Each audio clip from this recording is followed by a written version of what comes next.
The DNC has begun, and the protests have already started. They've been going on since this past weekend. Today, I was actually surprised to see that midday they tore down the barricades around the DNC and actually breached the perimeter. Wow, it's getting the riot started early, but it wasn't too intense. The police eventually got control of things, put the barricades back up. I can only imagine that as the night goes on, it's going to get a bit crazier. Joe Biden will be speaking around 11 p.m. Eastern, so we're not going to be live for that.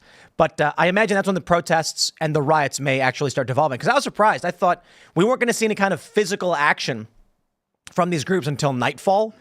But I guess I was wrong. So we got that going on.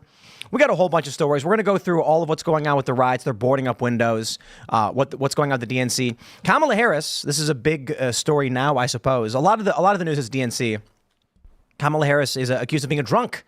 And videos are surfacing showing her slurring her words. And many people are saying that she's got a drinking problem and that others have attested to this.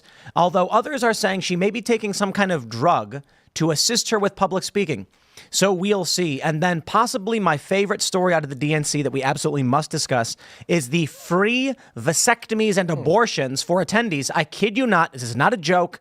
There is a bus from Planned Parenthood offering vasectomies and abortions to the attendees at the DNC, and Wiener Circle, a famous Chicago hot dog shop, is offering free hot dogs for everyone who gets an abortion or a vasectomy.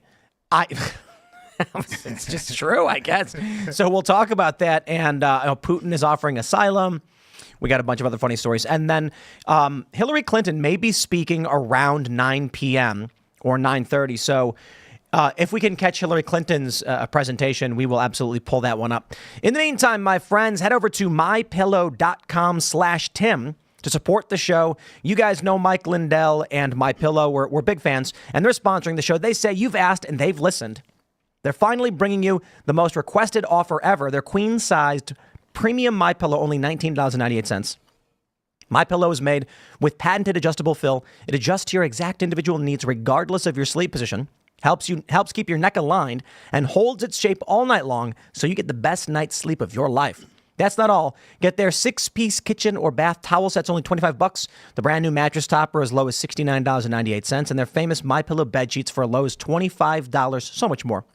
Head over to mypillow.com/Tim. Use promo code Tim to support the show and support MyPillow and Mike Lindell. They also got a phone number for you.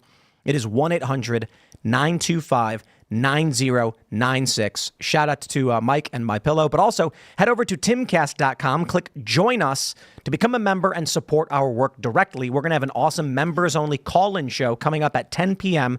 Not so family-friendly. This one's going to be a bit brutal. We already have the subject matter ready to go, and it is not for the kids.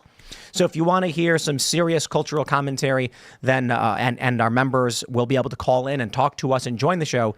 Go to timcast.com, click Join Us, become a member, support our work directly. But don't forget to also smash the like button, subscribe to this channel, share the show with your friends. Joining us tonight to talk about this and so much more is Marc Lobliner.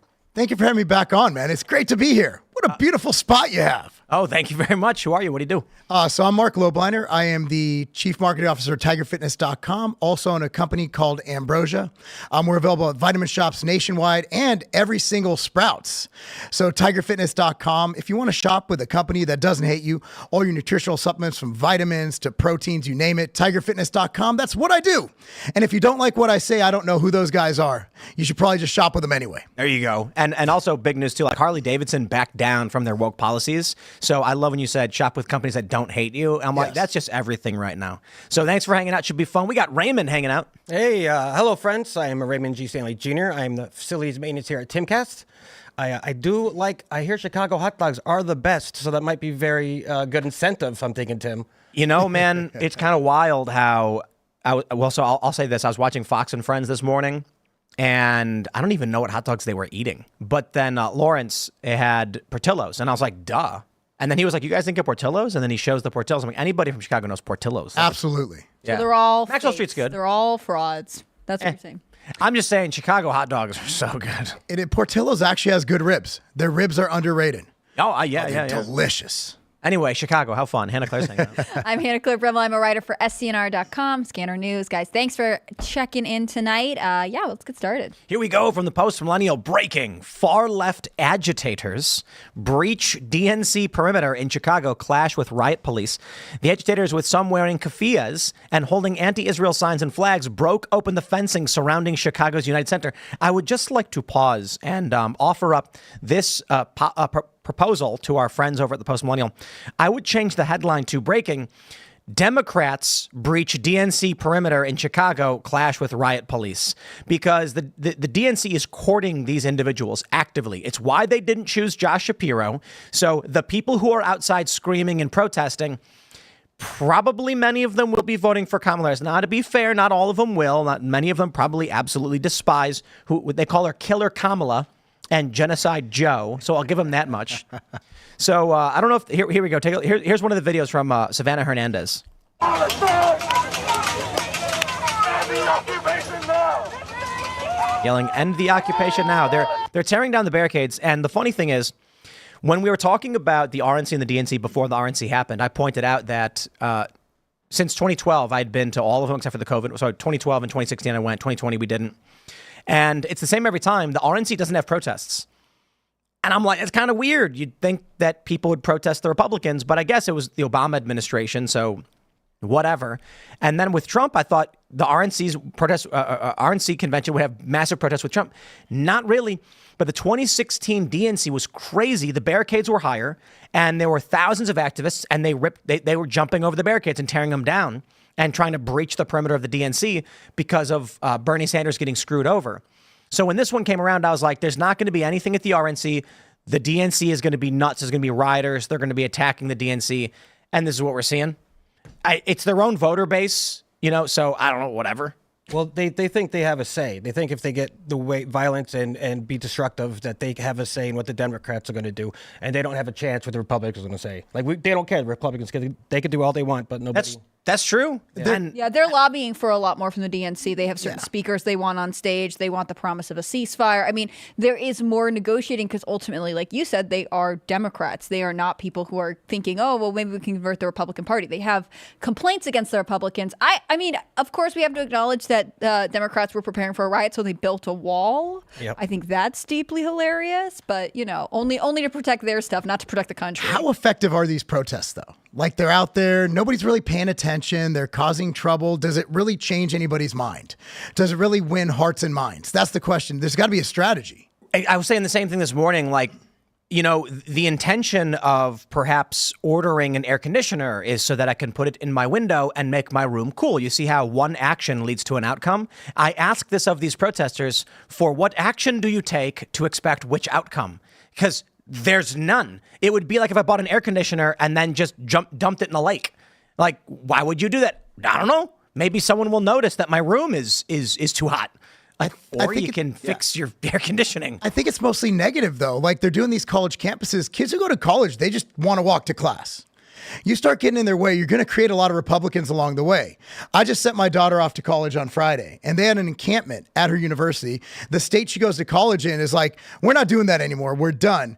They left a mess. They destroyed the entire area. It's going to cost the university thousands and thousands of dollars to fix. I'm like, keep doing it. Like, it's bringing more people to the right side. It's bringing more people to wake up. But the Democrats, for some reason, they kowtow to these people.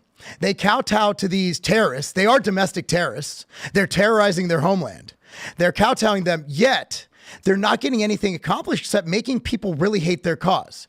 To the point where the Democrats literally Shapiro's a better candidate. And I think that's what they got. They successfully stopped they helped Trump. Mm-hmm. But I mean, the Democrats will do that, though. They'll be like, you know what? Fine, we won't have the Jew. We'll get rid of the Jew. So they're giving in here and there, but does it really change anything for the positive for their messaging? No, not for their messaging, but for Trump, right? Yeah. Shapiro was clearly the better candidate. He would have been a great debater. He's charismatic. He doesn't have the history Waltz does. He didn't do as much crazy stuff during COVID. Like, the guy literally banned Thanksgiving. Like, Waltz literally had neighbors telling on other neighbors for having dinner. I mean, that's how crazy this guy is. And Shapiro didn't refer to himself by the wrong rank. over and Yeah. over again. Yes. I mean, he was in war. So much baggage. Shapiro was literally the perfect VP candidate, except for one thing. His name was Shapiro. That was it. And His name would have been Smith. 20-something years ago, was it? He had some college paper where he said that the Palestinians will not get peace until they come to the table, or something to that effect. And then he had to distance himself from those statements where he's like, well, I mean, that was a long time ago. And they're like, nope. Thank you to these protesters. Because of them, the better VP candidate who could have helped Kamala win Pennsylvania is out of the picture. That's insane. And the thing is, it's funny, because we'll get into it in a little bit, this Planned Parenthood free vasectomy abortion thing. But it's like, we're all sitting here begging them to stop harming themselves. We're like, please don't abort your own children. Please don't sterilize your kids. Please stop protesting and rioting. And they keep doing it. And it's just benefiting Trump. And we're like, okay, I guess. Yeah, and I think to your point, the Democrats, and whether that's Democrats in these institutions like universities or Democrats at political gatherings like this, they do give in on certain levels. Like when we had all of these encampments, which hypothetically they're asking their schools to divest from Israel or whatever. You might get some who kick students out. I was just listening to a report. I think it's one of the UC schools in California. They had a bunch of students who were involved with one of these encampments, and they all weren't given their diplomas. And months later, basically before the start of the new school year, they have actually all received their diplomas, and there's nothing. The disciplinary committee said, "Oh, you guys didn't do anything wrong." I mean, they just sort of made martyrs out of their causes. I know with Columbia, there was an alternative graduation, right, where they said, "We're not going to go to the main school's graduation because they're wrong and bad and evil." And so it has this effect of, to your point, moderate students on campus are going to remember this as extremely inconvenient or at times threatening to their safety. Think of how many students were locked down in dorms during these things. But for other students who are drawn to progressive ideology anyways, it's going to make them double down and want to take bolder actions, which the universities are not prepared to handle. But how many students are actually at these protests? They found that most of these people don't even go to the schools. Mm-hmm. They're busting. This is all one major psyop, but I don't know if it's working to what they want it to work for. I think a lot of people are looking at this and they're thinking to themselves, these people are crazy. I don't want to be a part of this movement. These people are nuts. Well, they're targeting low information individuals, which are Democrats. So who was it who was saying that? Maybe this was on Fox. Someone was saying this, that people who someone tweeted this. Maybe I read it in passing. People who are not too bright don't care that their freedoms are taken away because they're not doing anything anyway. They don't see anything different. So when you've got individuals who are trying to run a business and they're being told there's going to be price controls and things like this, you're like, this is impossible for me to run my business. For an unemployed 20-something running around smashing windows, that policy doesn't matter at all to them. They go, yeah, corporations are bad. I mean, you had a woman at the DNC only a half an hour ago saying that they were going to take on big pharma. And then 5 minutes later, they were cheering for the big pharmaceutical companies during the COVID lockdowns, being like, Kamala got the vaccines to everybody. And it's like, I think the issue is when these big protests are happening, and you wonder why it is that these people aren't engaging in an action that will result in a positive reaction. It's because they are not smart. They do not have the capability to understand what they are doing. They attract other people who are like that. These people don't know, don't care. They're not going to vote based on things that'll make the world better, make their life better, make anyone's life better. They're voting because other people are voting and they're on Team Blue. That's it. And also they're, it's a sign of the times. A lot of in school nowadays, they're teaching their young kids on how to be protest, how to be activists, how to get out there, they take school trips to do protest. And they've been living that way since for the last 15 years for them. Yeah, they're rewarded for it. That's a good point too, because it is. I've often talked about how, I think the college crisis that we see right now is because you have this chain of events starting with the Greatest Generation. They and this is just my personal perspective from my personal family history, not from any research or anything. But you hear all the time that coming back from World War II, these men were able to raise to take care of a family of 5 on a high school education, and so these kids, the boomers, grow up in a society where you don't need to go to college. No one's telling you to go to college. They're saying, nah, you can graduate high school, get a job, and feed a family of 5. Own a house, buy a car, have 2.5 kids, all that good stuff. And then these boomers, they grow up, And some of them choose to go to college because they're passionate about an issue. And then what happens? The boomers in their 30s who didn't go to college and they're making like the equivalent of $50,000, $60,000 a year. Back then it was like 20. And they're looking at their counterparts who went to college who are making 100, 200K and they're wealthy. They're like, college was the answer. I wish I went to college. And then they tell every single kid, you have to go to college to get a good job. No. The issue was the boomers who were making a lot of money, it wasn't college that did it. It was their passion that led them to college in the first place. So now we have a society that says college is the answer. Thank you and have a nice day. And we're wondering why it is all these people are going to college, racking massive amounts of debt and then going nowhere with it. It's because low information individuals who lack the ability to understand complex systems believed the answer is college and not that college was down the line from the passion that led someone to wealth. To go back to what Raymond said, you have people who grew up watching the civil rights movement and seeing the protests and they're going, wow, protests are good. That's what the TV tells me. So now they're telling their kids, if you're the protester, you're good. Doesn't even matter what the protest is for. The protesters are on the right side of history. And that's what they're trying to emulate despite having no real cause behind them. Right. And this is something their education system rewards. I mean, isn't there that book, The Activist Baby or whatever? Like, this is a term that has become, Anti-racist baby? I don't know. There's a bunch of them. How prevalent and where is this being taught? Those ones are like board books, but I remember working at a private all-girls boarding school, and they specifically had donors invest in their I forget what they called it, like basically their social justice center. And that was like, again, they rewarded, in a lot of cases, very smart, precocious teens who are like, I want to seem impressive. Maybe they have passions about certain issues. I really don't think so for a lot of them.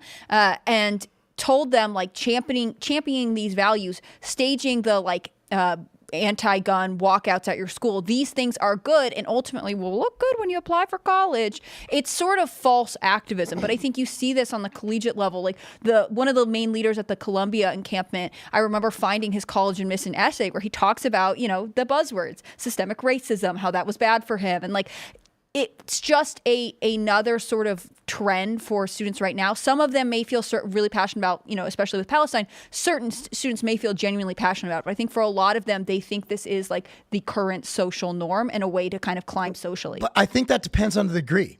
Because I don't think business or marketing students are really caring about that. And schools too, right? Not all schools have these big encampments. Exactly. It's the liberal arts degrees. It's those kind of degrees that are having the problems, I think. Because I would think that if someone's going to a business school, they just want to shut the hell up, go to school for 4 years. For engineers. And get their job. Not a lot of engineers are taking part in that. I don't. Harvard. I mean. That's a very popular smart people school. But how many of those Harvard protesters were actually Harvard students? Right. That's the question we need. 60% maybe. It's a big psyop. These are not the actual students. I know these students. I coach youth athletes. Like, these kids aren't going out to protest. They don't care. They don't care. These are paid activists. And what happens is you get a group of 10 people doing something, but what are you guys doing over there? Oh, we're protesting. That sounds fun. I think I'll go protest too. They got a lot of tag-alongs, but the people who are actually starting it, the actual people who are lighting the flame, the kindling to the fire, that is being set forth by bust-in people. Like, for example, you look at 2020, the Summer of Love. I went to Nashville the day after that thing went down, talked to some cops. He's like, none of these guys are from here. We saw them unloading buses. Well, so most of them are not bussed in. They show up to loot. Yes. It's like, okay, there's a riot happening. Let's go find it. Let's get stuff. The far left actually yell when they go through residential areas, come outside and join us, come outside and join us. It really is just join the mass. There's no rhyme and there's no reason. But I want to jump to this story. We got this from the Post-Millennial. Democrats in Chicago book hotels under fake names to hide from protesters. Oh, some hotels have been getting random calls asking for people, an anonymous lawmaker said. Axios reported the Democratic Party security officials are worried that demonstrators might turn on members of Congress. Might. If they get access to a member of Congress, they don't need to turn on them. They will target them, period. The protests were planned before Kamala Harris was appointed. According to Axios, House Democrats attending the DNC next week are being advised by congressional security officials not to book hotel rooms under their own names or engage with protesters if confronted, Axios has learned.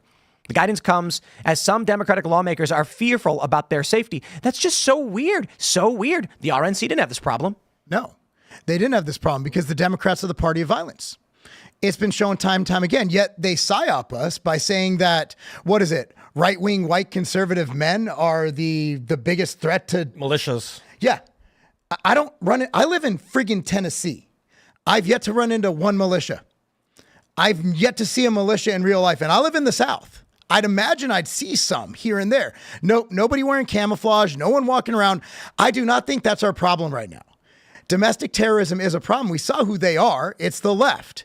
All Act Blue. Remember BLM? Where did those donations on the website go to? Act Blue. It literally Well, it goes through Act Blue. Through Act Blue. Act Blue gets a percentage of the donations that go through. So it's funding the Democratic Party. And by the way, where did those donations go? Did they ever help any black lives? A couple who bought really big mansions in California. Yep. But other than that, you're just looking at one big way to make money. And stupid people fall for it. And white people are so guilty. They're like, if I don't give to this, I'm obviously racist. White guilt waltz. Yeah. He lies about not putting seasoning on his food because I season my food. Did you see the It's just video? so weird. The East India Trading Company was engaging in warfare at sea, naval battles over spices. Maybe the Minnesotans don't like spice. They're weird. Like they like cold weather up there. They're weird people. Maybe it's Minnesota. You're gonna No, make the so dude- many people mad right now. Tim Waltz. Kirby Puckett was my favorite. Didn't he win baseball that player. contest? Tim Waltz had a taco Yeah. hot dish recipe with chilies in it. But Like, he's a truthful man. He would never lie He about doesn't anything. lie. No. No, do you see that video of him like tossing Kamala Doritos? Yes. In the That gas was station? so cringe. It's so cringe. And also they're just trying to market them as like Obama and Biden 2.0, like a very weird buddy cop show. But it involves him just prostrating himself as this caricature of a like dumb white man. And I think that that's gross. Like it's amazing to me how divisive the Democrats are while also saying, we build each other up.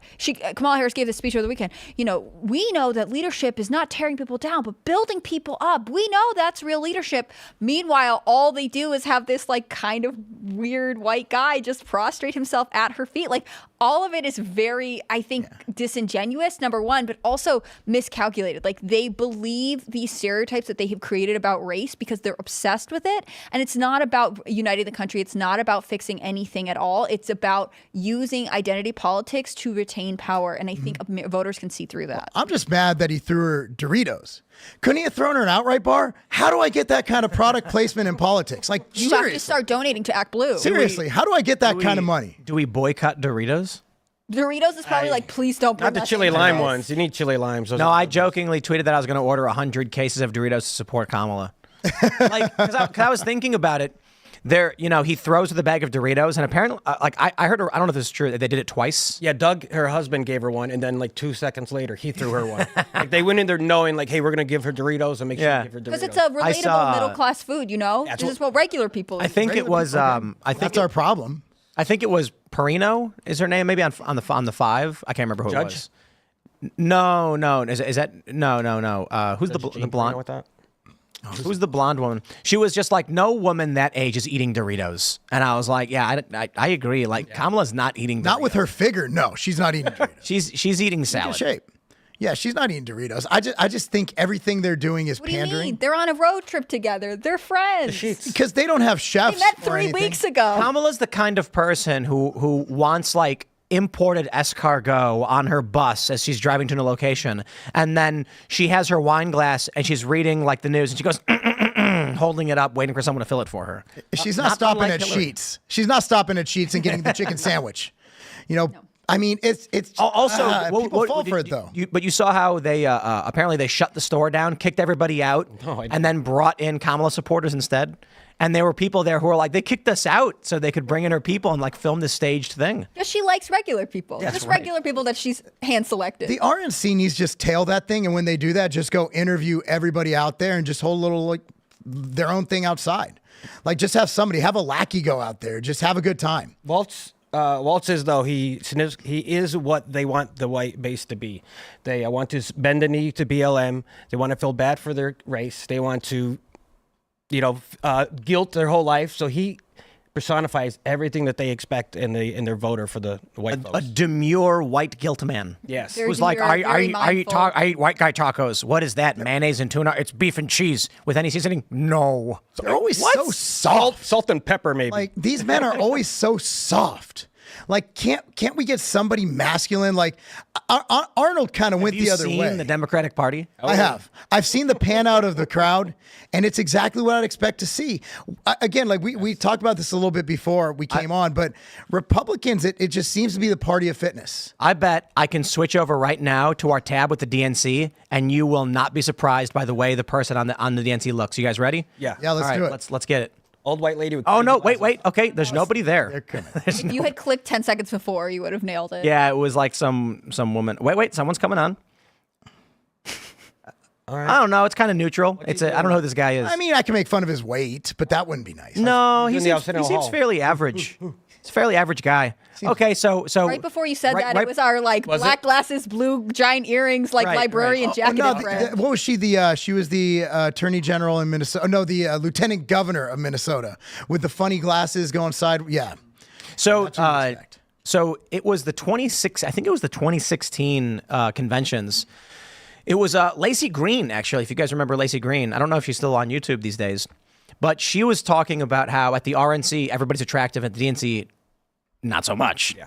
And apparently this wasn't super offensive to the left at the time, but if you bring this point up now, the left, they get really offended. And then what they do is, there was this one segment I did a few years ago where I was talking about how Republicans are more attractive than liberals, scientifically, statistically, and all of these leftists, like the Young Turks and Majority Report, they were just like, oh yeah, well, Tim Pool's ugly. Look at him. And I was like, why are you insulting me for me bringing up a study that like the Washington Post reported on? Yeah. This is true. And this is the problem with the left. I'll tell you exactly what makes it easy for me to not want to be involved with these people is that they argue against their own arguments. Okay. So I'm literally making a segment where I'm like, if you go to the DNC, you see a bunch of short men, effeminate men, and fat women. And if you go to the RNC, you see slim, busty women, and you see tall, chiseled men with, they look like the Chad meme, right? Yeah. And it's not absolute. There are fat, ugly people at the RNC, Yeah. and there's attractive people at the DNC too, but it's tendency. And the reason why has to do with individualism versus collectivism. If you are more attractive, either through working out and exercising, meaning you're into meritocracy, you've earned your appearance, or maybe you're just like naturally a good-looking man or woman. If you're better looking, you will go through life. It'll be a lot easier.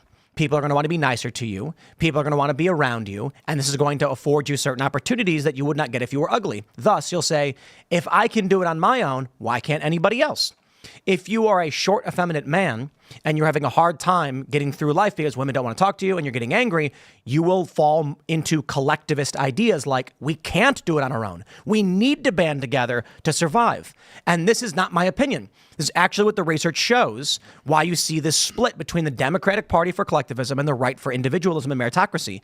And they get really offended that you bring up quite literally the leftists' argument on privilege. I'm like, the left has been arguing about attraction and thin privilege for a decade. Yeah. The moment you bring it up, they call you ugly. And they're like, no, you're ugly. Well, I got news for you guys. Democrats are uglier. That's a fact. Well, speaking of science, it is literally scientific. Science is very pretty much well established that conservative men have higher testosterone than Democrat men. They have actually done published studies on this. What do you think caused? Do you think the testosterone leads men to be conservative? Or do you think being conservative lends to testosterone? Which came first, the chicken or the egg? Like, why are Democratic men? Here you go. I just want to make sure I can pull this up so that There it is. Conservatives really are better looking, research says. By the far-right outlet, the Washington Post. Right, but it's exactly as I explained it. It's collectivists versus individualists. Anyway, continue. Well, Democrat men, their voting patterns are much like women. It's directly correlated with their hormonal profiles, with their testosterone levels. I think it could be a lot of things. I think a lot of times you look at the hormonal system, the endocrine system in the body, it's all interrelated. So if someone goes out and they work out, they train, if you look at what's causing the low testosterone males, we could point to microplastics and we could point to whatever we want. There's a lot of things. If you look at the number one correlation, it's obesity. So if you're someone who works out, you're going to naturally have lower body fat. Lower body fat is extremely estrogenic. You're going to have higher testosterone. So that will tend to influence your voting patterns because you're going to start thinking like a man. So whereas Democrat men tend to vote like women, conservative men tend to vote like men. I'd hate to say it, but if you look at the maps, Democrat, like women voters, Democrat voters, and men, then you look at, okay, here's what happened for men vote. Like if you look at those conservative men, like they're going to have specific voting patterns. And I think you can boil it down to hormones. And a lot of it has to do with exercise, different sports they choose. Cernovich was talking the other day, like you go to a runner's club and they're all liberal. They're all Democrat. You go to a gym, a weight training gym, you're going to run into a lot of libertarians and conservatives. It just is what it is. Activity almost predicts where they're going to vote. That's interesting. I do think that, I mean, obviously science backs this up, but men and women's brains function differently. So the balance of hormones is really important. Yep. And I think, you know, whether it's you start as conservative and therefore you have higher testosterone out of the bat, or you change your lifestyle and it, you know, balances your hormone in a more positive way. It is interesting how much health correlates with a change in lifestyle and often a change in voting patterns. And like Tim said, meritocracy. Well, look, if you are one of these unemployed far leftists, angry in the streets, and the Democrats say, we're going to make your food cheaper by force, and these people have never run a business, have no idea how economics works, they're going to be like, awesome, my bread will be cheaper. It won't be. They're just lying to you. Then imagine you run a business, you hear that, you're like, that won't work, that's insane. The individual of merit who's established a business which benefits all of mankind, I mean, if it's a small shop, it's a local thing, but still benefiting mankind, they are going to be negatively impacted by Democrat policies because Democrats are pandering to people who are not on average. No, I shouldn't say on average, but they're pandering to many people who are not functioning members of society. If the argument from Republicans is the more aggressive, I would say, if this is the Democrat argument that they don't care for the homeless, they don't care for any of these groups, they're going to cast you out, give their buddies tax cuts, well, then you're basically saying that their policies favor those who are running businesses and are going to create systems that lift everybody up. That's literally what we're looking at. Yeah. They don't understand how hard it is to run a business. Businesses are flailing left and right. Big Lots is closing down how many hundreds of locations? They're shutting down left and right. Right now, companies are operating on slim profits. My favorite is when Biden brought up shrinkflation. Well, it's the same price for less product. Yeah, because the cost of goods went up. So to hit the certain price point, they had to reduce the amount of product in there. Cost of goods is through the roof. Right now, businesses are flailing. That's why I always tell people, support companies that don't hate you. Trump should do the same thing, but instead of Doritos, he should do Funyuns. I don't know anybody who likes Funyuns. Do you guys? Yeah, you like Funyuns? I'm a Funyun guy. It's a weird snack. You got to eat them kind of slow. You can't eat them all at once. It's not like potato chips. You got to kind of, because it's so hard and crispy, you just got to do one at a time. But yeah, I rock Funyuns. I don't know. You're the only one. I don't know anyone either. If you get them in like the little, like the variety packs, they're always the ones that are left over. I mean, I think the thing about Trump is like he doesn't have to stage this like, oh, I'm tossing you some Doritos because we're actually friends, like stage moment, because he does things naturally and also doesn't hide the fact that like, yes, he is extremely wealthy. You know, like he posts this photo of his like taco salad online, gets dragged for it. He defends Diet Coke while also criticizing it. Like there's a lot of stuff that Trump does just authentically that I think resonates with people, as opposed to these moments where you're trying to say like, we're of the working class, see, we eat Doritos and this guy doesn't know what seasoning is. It's a different campaign, and I think people can tell the difference just the same way that like people can tell instinctively when Kamala was like, I'm going to tax or like end tax on tips. They were like, you're just playing catch up now. She's the one who voted to tax tips. She's the one who voted to enforce taxation on tips. Let's jump to the story. It's the moment you've been waiting for, my friends. From the New York Post, Planned Parenthood offers free vasectomies, abortions in truck outside of DNC. I just want to say, Democrats, it's absolutely fantastic. I'm so excited to see that you're offering this. If there's any way I can help fund this for more Democratic events, or if we can put on more events, maybe the Krasensteins and Harry Sisson and others would be interested in coming and and enjoying these fine services. It's completely aligned with their politics. I completely support it, and I encourage more. A vasectomy hurts. I've had one. I'm not doing it in a food truck. I mean, geez. You want to be on a tour bus getting a bunch of vasectomies with a bunch of other Democrats? I went to a legit doctor in an office with real equipment. I wasn't in a bus like taking turns. Like that was a big moment. They stick a needle in your scrotum. It's not easy. It's horrible. It's terrible. I still have flashbacks. It's like Nom. It's my Nom. Looking back, it hurt. Look, at the end of I side with Tim on this. I've gotten a lot of arguments with the right because, a baby's a life. They can't defend themselves. I get it. But if you're playing the long game and they're sterilizing and aborting their children, I've said what I need to say. I don't like it. But hey, if you're going to do it anyway, I'm not going to lose sleep over it. Well, what are you going to do? My attitude is it's actually quite simple. Conservatives are not of the mind to engage in violent disruptions. Conservatives won't go out and flip over the Planned Parenthood truck. They're not going to go to Planned Parenthoods and protest and link arms and shut it down. They're going to complain on the internet. They're going to complain at church. They're going to complain to their politician, and they're going to say, do something about this. But Democrats and then you have a lot of conservatives who are like, well, we'll keep it to the states. The states can decide. Well, the end result is going to be that Democrats will get their way in their jurisdictions. They will go unimpeded and uninterrupted. And so what do you say to that? We say, okay, when we have the voting majority, we say you can't do this anymore. Until then, they will sterilize themselves. They will abort their own children. They are not going to be they are not reproducing at replacement levels. And over a long enough period of time, there's not going to be very many people adopting the liberal ideology. Whatever it is that is within these people to hold these views, whatever it may be it small, large, or otherwise, will not be carried in the gene pool. And conservatives will have more and more kids. And the ideas of conservatives will be more successful in the long run. It only takes a generation or two to see a large enough swing in voting patterns. You only need 1%. You don't even need, you need 0.1%. 0.1%, and it goes 0.1 to 49.9, and that's it. Boom, outlawed. So for each state, California, of course, being 2-1 Democrat Republican, many people are saying this is why they have illegal immigration. But people coming from Honduras, there's no guarantee they want abortions either. So it's ultimately not going to work out for Democrats. It may work out for illegal immigrants and migrants in general, but the real winner here is going to be conservative Christians and Muslims. I think the vasectomy thing is weird and sort of okay, you guys want to round up a bunch of men at your convention who then are going to walk around with stickers, I guess, being I got an abortion. You can't walk around.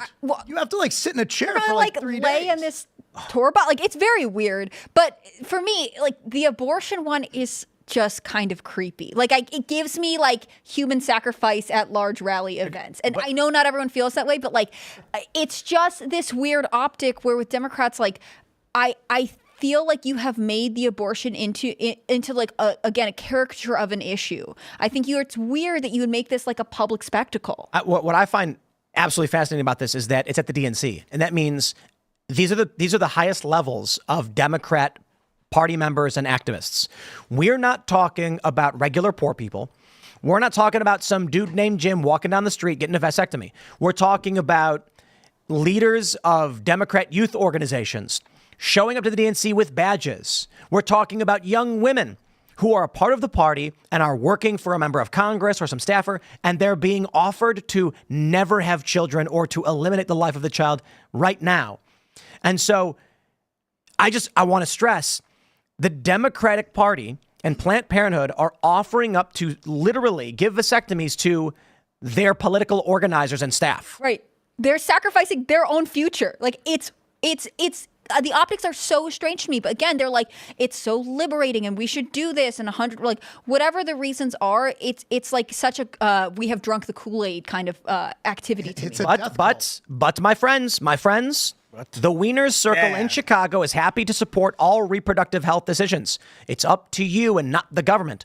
All patients at the mobile health clinic will get a free hot dog coupon on us. I want to stress they said all patients. That means if you get a medication abortion in a food truck, you get a free hot dog. Hey, and you might need it because you're going to... It's a win-win. That's where the DNC is right now. It's kind of weird that they're giving wieners for vasectomy. I was going to say, right? No. Anna Claire's point is better. It's you are trading your child's life for a hot dog. I mean, people got the shot. People got the shot for Krispy Kremes. That's what I was what kind of gift cards are they giving out? And it also makes me think of that movie where that character goes, it makes me want a hot dog real bad. What? Also, Wiener Circle is famous for having the Trump footlong, which is a 3-inch hot dog. You go there and it's a little tiny one. What is up with Democrats and penises?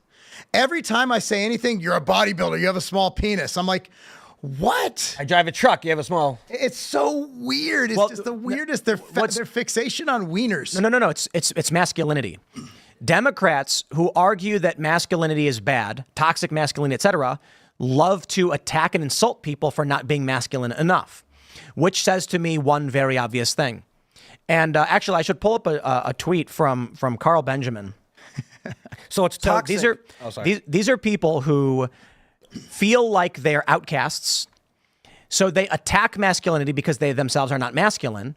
And then they attack you for not being masculine because they wish they were, and they know it's a point of attack. So they're projecting. They're basically saying, I'm going to insult your masculinity because I feel pain over mine, right? So look, there's a lot of people, most people think everyone's brain works the same way as theirs and everyone sees the same thing they see. They cannot understand other people have different life experiences. So what happens is they grew up in the society. They feel bad that they're a short, frail, effeminate man. They get angry about not being the Chad. So they say, well, it's bad to be a Chad. Toxic masculinity. Then when they see another guy who is masculine, they'll say, what, you got a little dick? You're not a real man. Because they're actually saying, what would send me pain, I think would send you pain. And then when they say that to a guy who's like ripped, a millionaire and successful, he's going to be like, okay. Yeah. I've got 3 kids and $1 million. I don't know what you're talking about. I'm married. I quit caring about my penis a long time ago. I forgot I had one the other day. I'm like, oh, it's still there. Thank God. That makes me think of their Lizzo and Dylan Mulvaney. Oh, no. Lizzo's getting lean now. Did you see that? Yeah, good for her. But they're going to start hating her like they did to Adele. Well, fat shaming is effective. This is a case study. Carl Benjamin tweeted, remember that everything they do is always about revenge on normal society because they feel like outcasts. And it's a tweet from someone named Aurora saying, it brings me so much joy to know that you feel like all your favorite hobbies are being stripped away from you. You will never get what you think you had back, and that is hilarious. He's completely right. The reason why they try to make companies get woke is they want to destroy what you love because they weren't allowed to play. It is the epitome of envy. It represents envy and greed and wrath. I tell you, the Democratic Party represents the 7 deadly sins too perfectly. Yes. Quite literally. And all of its different forms. All of its, you got wrath outside the DNC right now. You've got greed and envy in their policies. Sloth. Oh, that one's so obvious. That goes along with the greed as well. They don't want to work. They think other people should pay. We're gonna the price gouging policies. You should have to just lower your prices. I shouldn't have to work for it. And pride. Need I say more? You know, and lust. Well, that's connected to it as well. That just makes me sad reading that. Like that's what that's in their hearts, that they feel bad. They want to take away stuff. They want to destroy everything that they can have that they don't like. And it just well, the thing too very is negative part. But it's in their own mind. Like they have mental health problems. It's like they're walking past you playing a game of basketball and they get really angry. You're like, I can't play basketball. They're stupid people. They're stupid. And if they only walked up and said, guys, I've never played basketball before. Could you teach me how? They'd be like, yeah, for sure, man. Like, come hang out. We're here on 3. We could always have another person come play. But they live in their own mind where they're scared. And they bring the negativity upon themselves and then try to infect others with it. That's Planet Fitness's entire marketing strategy. Yeah. Have you ever been to a gym, right? A hardcore lifting gym. They're the most supportive people you will ever find. One time it was Metroflex Long Beach. I'll never forget. This is an overweight woman trying to lose weight. She was pushing a sled and she was about to give up. Everybody stopped what they're doing. And they went around her and they cheered her on until she finished. There you go. Is Planet Fitness the thing with the lunk alarm? Planet Fitness lunk alarm. They're also the one who had the dude shaving in the women's bathroom. Yeah. Couple dudes down. But they had that commercial. I want to ask about the lunk alarm. Room you want. Like what? Like I've seen it, but I don't get it. So the lunk alarm, basically, if you make noise or if you drop weights, which is essentially how I train. I understand dropping weights. Yeah. If some weights are really heavy, theirs only go up to 70, but you can't gently place down 150-pound dumbbells. Yeah. They're going to drop. So basically, if you say you're getting that last rep, you have your headphones in, you can't hear yourself. You go, woo, woo, woo, the lunk alarm goes off. So it's their big marketing thing that you won't be intimidated by big, strong people. How does it work? Yeah. You have to yell for it to go off? You have to make a noise or drop a weight, or maybe they just don't like you. It's not like an actual alarm. It's just like the people. No, it's or an alarm. Literally, it It's measures an the alarm. decibels. There's a switch. There's actually a switch on the floor and behind the desk, and it goes woo woo. Yeah. The woo, one I it's saw had a blue. crank, and you go. So the one. and So that's not as disruptive as somebody dropping their weight. I was on business and I actually went and I did it just because I thought it was funny. So I went into a Planet Fitness and I had them do the alarm for me. And they did it. It was kind of cool, actually. I'm like, hey, this guy was cool. He's like, yeah, look at this. Boom. But I got to be honest, like I wouldn't want to go there. You know, we've got weights upstairs, and I'm not a lifter guy. I don't know much about it. We had a trainer, but when he's pushing me to lift more than I've ever lifted, I'm groaning. I get motivated by people who train hard. I growl when I'm trying to break my limit or whatever. And I'm like, I'm not going to go to a gym where they insult me for that. It's just, it's not even like I'm intentionally doing it. I'm not trying to yell to people that I'm doing it. I'm like trying to push myself, and it just happens, I guess. I do it when I'm alone. Like, cause I'm exerting. Like if you're doing if you're doing anything hard, if you're moving furniture and you're lifting, you're like, just trying to move that couch. It's just what humans do. But again, like you look at their whole entire marketing strategy is geared towards that mindset. like emotional. That whole mindset that, you can't have those guys. Like, we don't like those guys. Threatening. Yes. They're toxically masculine. Let's jump to this from the New York Post. Don Lemon shocked by deep blue New Jersey voters' support for Trump in 2024. You know why I love this story? Don Lemon basically does this man on the street interview. I don't know if they have it looks like they don't actually have the tweet. He was in Atlantic City, I think, right? Yeah. And he's walking up to people and he's like, who are you voting for, Trump or Kamala? And a lot of people are basically saying Trump. And then he's like, why? Here's what I absolutely love right now, okay? One person said Trump for the win. And he says, does it have anything to do with being a woman? Okay. One guy said 4 years ago was a lot better. I made a lot more money than I do now. Lemon pushed back and said, I know you feel that way, but that's not actually what the record shows. The economy was better under Biden. The voter laughed and Lemon said, I'm serious. And then the guy said, do you watch CNN? To Don Lemon. Now, here's what I find really funny about this with Don Lemon. This is the Democrat argument. To all of those listening, when you're sitting down with mom and dad or your aunt and your uncle and they're liberal or whatever, and they're like, well, the statistics show that the economy is actually better under Biden than it was under Trump. Say, then why does everyone think it's bad? Ask, like, who do you believe more? A government statistician or literally a run-of-the-mill carpenter guy who's like, I can't afford to make ends meet? Why is it that the independent voters, 2-1, and Republican voters are all saying the economy is not doing well, but Democrats think it is? Don Lemon going to a guy who quite literally is saying, I'm not making as much money as I used to. And he goes, you're actually wrong. The economy's better. It's like, my guy, I'm not making money. Why are you telling me some statistic? It's the most insane talking point from liberals right now when they're like, actually, according to the government, inflation is down, unemployment is down, and things are better than ever. And there's like some lady and she's like 110 pounds, gaunt, being like, I can't feed my kids. It's according to Biden. His economy is great, so I don't know why you would question it. It's just like a gaslighting campaign, and I hate to use that word. I feel like it's sometimes overused, but in this case, they're telling you to your face, as he asked him genuinely, like, why are you voting? And he's like, it was better. I was doing better financially under Trump. And he's like, no, you weren't. Yeah. You don't know anything about him. I'll just show this, okay?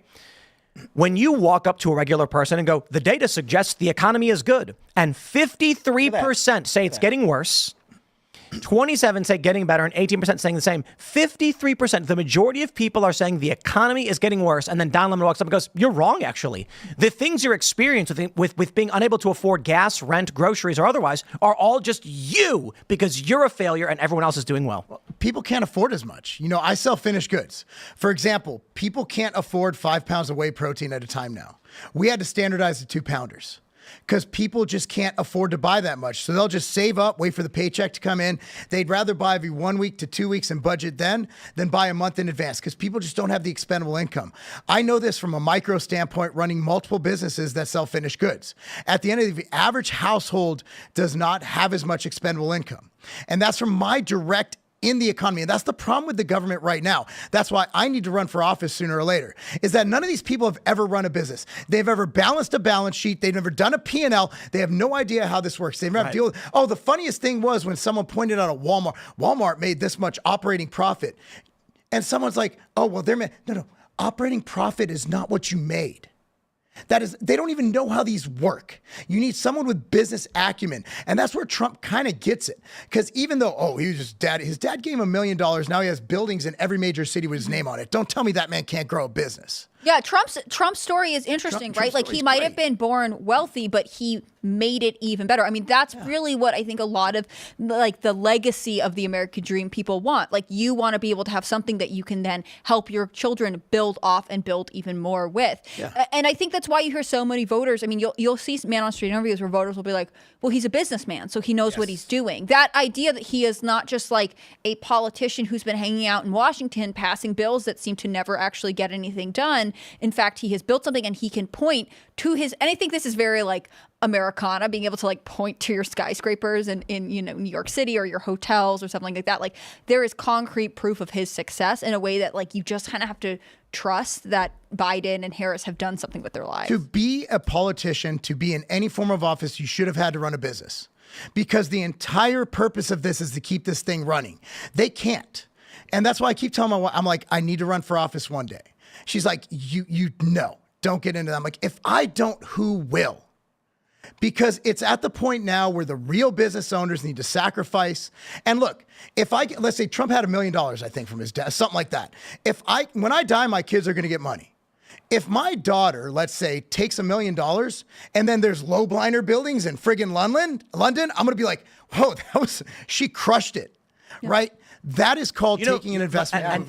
And I think the important thing to understand is people don't know how much $1 million really is. It's not much. So let me stress. Everybody knows. Say a lot. Oh, okay. The average for business, no, you can't nothing. start a business from not even close. The average person's going to say something like, man, if I had $1 million, oh, dude, I'd pay off all my debt. I'd buy a house. Okay, your average car dealership generates $1 million per month, and their profits are nowhere near that. It's everyone's salary. It adds up. So let's say you have you have a car dealership. Let's say you have 100 employees. So you've got salespeople, you've got mechanics, you've got detailing, then you've got delivery drivers, whatever. At the end of the year, how much are you going to pay? Maybe 100 is a lot for a dealership. I was going to say, yeah, that's probably 30, something around there. 30 people. Yeah. 30 people. So you got each of them is going to average between 60 to 70,000 per year, which is the mechanics 45 to 60, 70. Yeah. Okay, so you're looking at a couple $1 million right there per year. And so then you've got the cost for the land, you've got taxes, you've got your inventory, you've got fixing up all the vehicles, all of those costs, how much money is coming in. And so I went to a local dealership, and this is like a year ago, and they said, we generate about $1 million a month. And I was like, and that covers your costs. And they're like, it's about break even, basically. Yeah. And so the average person thinks like $1 million loan, man, he must have had so much money. And it's like, dude, $1 million is absolutely nothing. Yeah. I mean, maybe this is what, in the 80s or whatever. $1 million was effectively $5 million, I guess, back then. Now that's a good angel investment in a modern startup. You're going to be able to operate for maybe a couple of years at startup level to get something going. Trump turned that into his name on buildings in every major city. That's a successful business. Yeah. Can I put this on a micro scale? Scaling, growing a business, right? So Ambrosia Planta, we're in all Sprouts and Vitamin Shop, this and that. Let's say I hit a home run and I land Walmart, which is a possibility. Do you know how much it's going to cost to fill that order? Well, explain landing Walmart. So landing Walmart, okay, Walmart goes, we like your product. We think it's going to sell off the shelves. We would like to place a purchase order. And the purchase order is, let's say, $1 million purchase order. I have to fill that order. Now, with profit margins being down, with all the operating costs, it's going to cost me hundreds and hundreds of thousands of dollars, which we don't have just sitting around. So what do you have to do? You have to go to either a board if you're a company that has partners and a capital group behind you, or you have to go to the bank. Yeah, I don't know if Mark Cuban likes me anymore. Although my daughter is going to his school, but so let's play this game. Yeah, I love this game. Here we go. This is my game. I love this game. Let's create a fake product. Yes. It's called Mark Bar. Okay, you've got outright, so now you launch Mark Bar. Good name. I knocked off my own bar. It costs you no, it's like a new version. It's like this one's got no sugar. Yeah, and it's got there you go. And so it costs $1 to make each bar. Mm-hmm. Then you've got and let's say it's everything, staffing, ingredient sourcing, and everything, $1. How much do you expect to sell that for? Like so then Walmart comes to you and says, we want a million bars at our stores, how so $1 million isn't going to get you. They're going to a little bit more for incidentals and things like that. Mm-hmm. How much would you need to sell that bar for? To Walmart or to the consumer? So Walmart's buying it, and Walmart's going to sell it, right? Yeah, but we have the Walmart cost and then what their end price is, right? Because they have to make money too. Right. So generally speaking, depending on the discounts they want, the bar would end up selling between $2.99 and $3.50. For you to sell to Walmart, when Walmart sells the bar after the fact, do you get a piece of that or no? So Walmart would place a purchase order, pay us. Then it's their inventory to sell. Right. So here's where I'm going with this. Walmart says we want 1 million bars from you. Mm-hmm. It costs you $1 to make each bar. How much will you sell each bar to Walmart for? So if they're selling, so it depends on what we don't know what Walmart's selling it for. Okay. So their minimum cost would have to be between, I would say it would be, just doing the math top of my head, have to be at least $1.50 to $2. So you would say, okay, so $1.5 to $2 million for me to complete this order. And that's minimum, yes. So then Walmart is thinking we have to sell this for at least $3, right? Mm-hmm.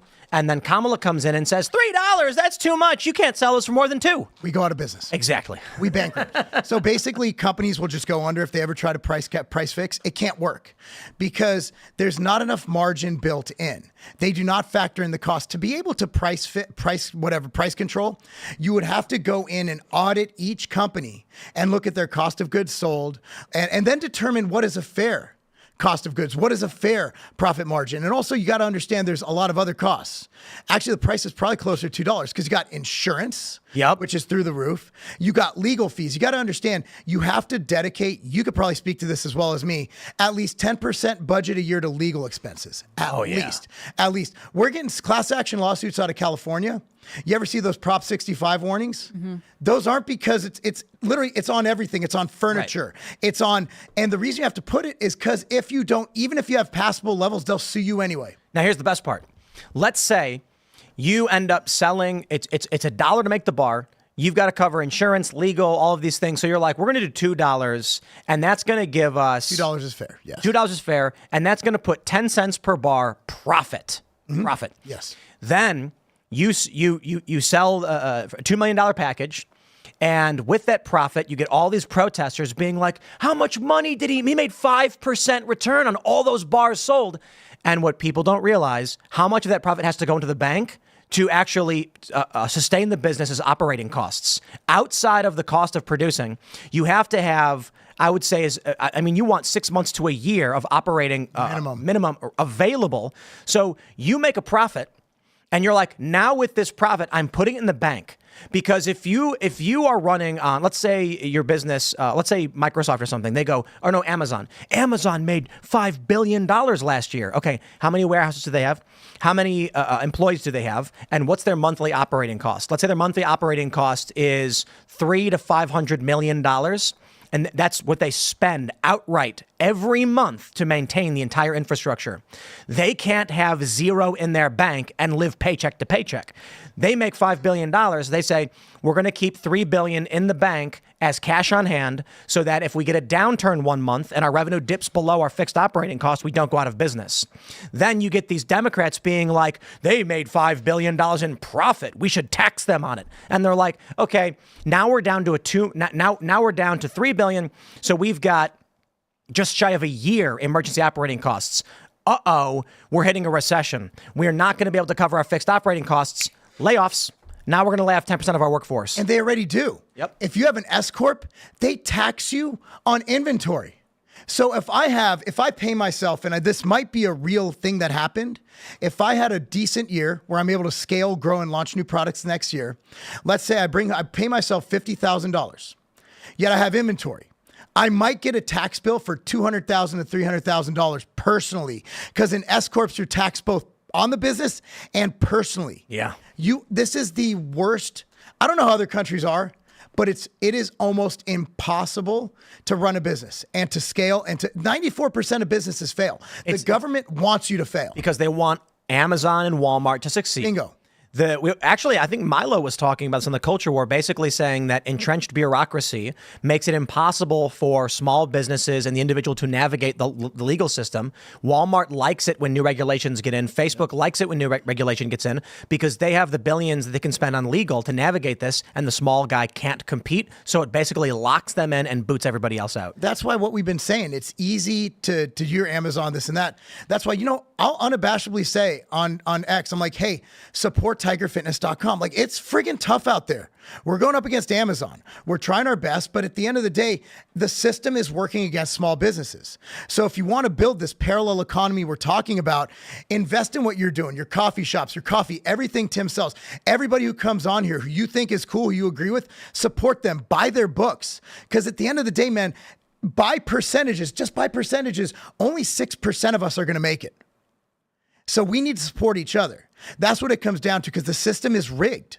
Well, if Kamala actually does, it's Kamala, right? Yes. Now they're complaining about her name so often. That'd be racist. Yeah. I just call her Harris, right? People She call wants to her be treated Kamala, like a man. and then they get mad at you. Like a football player. They get really offended. You don't know how to pronounce her name properly. It's Kamala. But anyway, if she actually does implement price controls, I mean, the collapse is fast. Very fast. The supermarket chains operate on a 1% to 2% margin. And so this idea that they're bringing to the look at the protesters marching around marching around Chicago, the DNC. This is who they're pandering to, who have no idea what's going on. And they say, we're going to make it so your bread is cheaper. And they're going to go to the supermarket and say, knock 10 cents off your bread. And they're like, the bread's profit is only 2 cents per loaf as it is. If you take 10 cents off, those companies will stop selling the bread. So I'll throw it back to you, Mark. Let's say you sell the new Tim bar, a low sugar protein bar, $2 a bar. Then Kamala shows it to Walmart and says, these health food bars shouldn't be this expensive. People deserve health food. You can't sell at Walmart for more than $2.30. So they say, okay, well, then we can't make money. And hey, Mark, we're not going to order any more because of price control stopping us from selling it at a margin. If you could knock the price down, then you say, I can't knock the price down. I'm making enough it is. Then you come to me and say, we're discontinuing your bar. We're going to switch to styrofoam bars instead because it costs 10 cents. And that's literally happening right now. Yep. That is happening as we speak. We've had to cut off great vendors great retailers because their demands were too high and we weren't making money. We did an analysis of one customer of ours. We actually lost hundreds of thousands of dollars selling to them. Don't you have to pay extra to be on Walmart, to get into Walmart, to get the good spots? So I'm not going to give away the secrets. Walmart's actually, I'm not singling out Walmart. They're actually just in general, my bad. Walmart is probably one of the best retailers, cut and dry to work with in the country. Walmart's actually awesome to work with. They're great. But at the end, a lot of retailers aren't. There's a lot of, and also you're not including slotting fees. You're not including promotions. So to get on a shelf, you need to pay them. Hey, we need a one time a year per SKU, $10,000. Yep. So if I have 7 SKUs, 70,000 out of my profits right there. Done. So it's so hard to navigate, and it's so hard to, because you think you have your margins figured out, and then they're like, oh, well, we have this extra cost. Oh, well, we have to take this rebate. And then you got returns. You got damages. Where's the money? Where's the money? It takes a lot to work. That's why General Mills, Post, Kellogg, that's why they crush it. Because they're a multi-billion-dollar company. You got a little guy like me trying to compete on that battlefield? Yeah, it's hard. Well, let's jump to this story from Newsweek, which may explain why Kamala proposed price controls. She's drunk. Newsweek says Kamala Harris' drinking problem rumors are being spread by Republicans. I love this because it's like, Democrats aren't going to call her out if she's drinking too much. It's going to be the people who are in disagreement with her, right? Makes sense. Here's the best part. It says, no evidence has been offered up to support these allegations. And I love this because they don't know what the word evidence means. There's videos of her slurring. That's called evidence. It's not proof. It's evidence. Proof would be Kamala carrying a flask or like a fifth of Jack, walking on stage, stumbling around, swigging it from it, and then being like, I drink way too much. That would be proof. This is just evidence. So there is evidence that Kamala is on something. I don't know if have you seen these videos? Oh, yeah. I'll try and pull one up. I thought it was a nervous thing because I did a lot in public speaking. I do my best at it, so I've researched a lot. Some people get these weird things when they public speak. But that is really weird. The uncontrollable laughter. Yes. The way she kind of conducts herself, it just doesn't look, it doesn't look as she's still there. Now, I have an alternative theory that the stuff they were keeping Biden prepped up on, they have everybody on it. Because these new nootropics and peptides, they're friggin' awesome.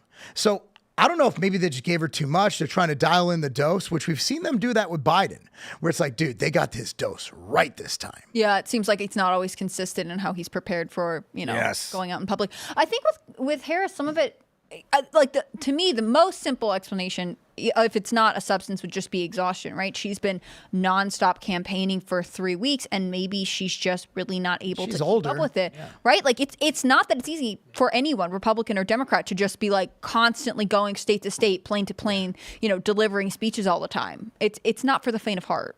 So we've got this tweet from Owen Gregorian saying Trump campaign posts about Kamala Harris' serious drinking problem. It's a Gateway Pundit story. And he says, James Blair, the political director for Trump, a lot of rumors out there about Kamala having a serious drinking problem, apparently coming into focus as the campaign heats up. And there are some videos, this one. Hey, President Joe Biden.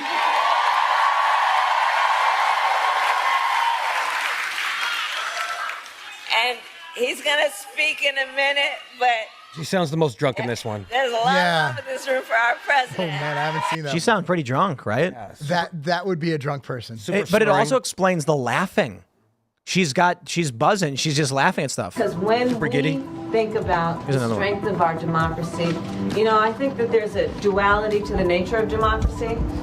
She might be smoking it's- something in this one. Intact, it's so strong in terms of what it does to uphold and protect individual rights and freedoms. So strong in its nature. And it's very fragile. It will only be as strong as our willingness to fight. She's drunk there, dude. I swear. I don't know what that means. No, but I you're don't. saying Look, no, listen, listen. with Putin? Are you kidding me? This reminds me exactly of sitting in the bar with my buddy who's drunk, being like, "And dude, I'm telling you, man, Bigfoot, he's real." And like that, the mannerisms of being like, dude. Or she's from California, it's illegal there and certain things for smoking, and you get off on topic and you start thinking about this and that. Taking some It feels edibles? like, she's going off on tangents that circles. This one, she's on drugs. Let's see. This one, in my opinion, Kamala Harris is on some kind of psychoactive stimulant. Watch this. Yes. You're very different in the policies that you've supported in the past. Just look at her face already. You're considered the most liberal United States senator. Somebody said that, and it actually was Mike Pence on the debate stage. But Yeah. Well, actually, Why is she laughing? I don't know. And then watch. No sense. Look at the interviewer. the nonpartisan GovTrack has rated you as the most liberal. What's she doing?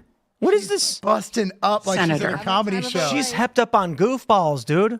I think she's on goofballs. I don't know what's going What on. are goofballs? It's just some kind of drug. Okay. She's on goofballs. I would like some of those. You supported the Green New Deal. Look at her. She's like, her eyes are glazed over.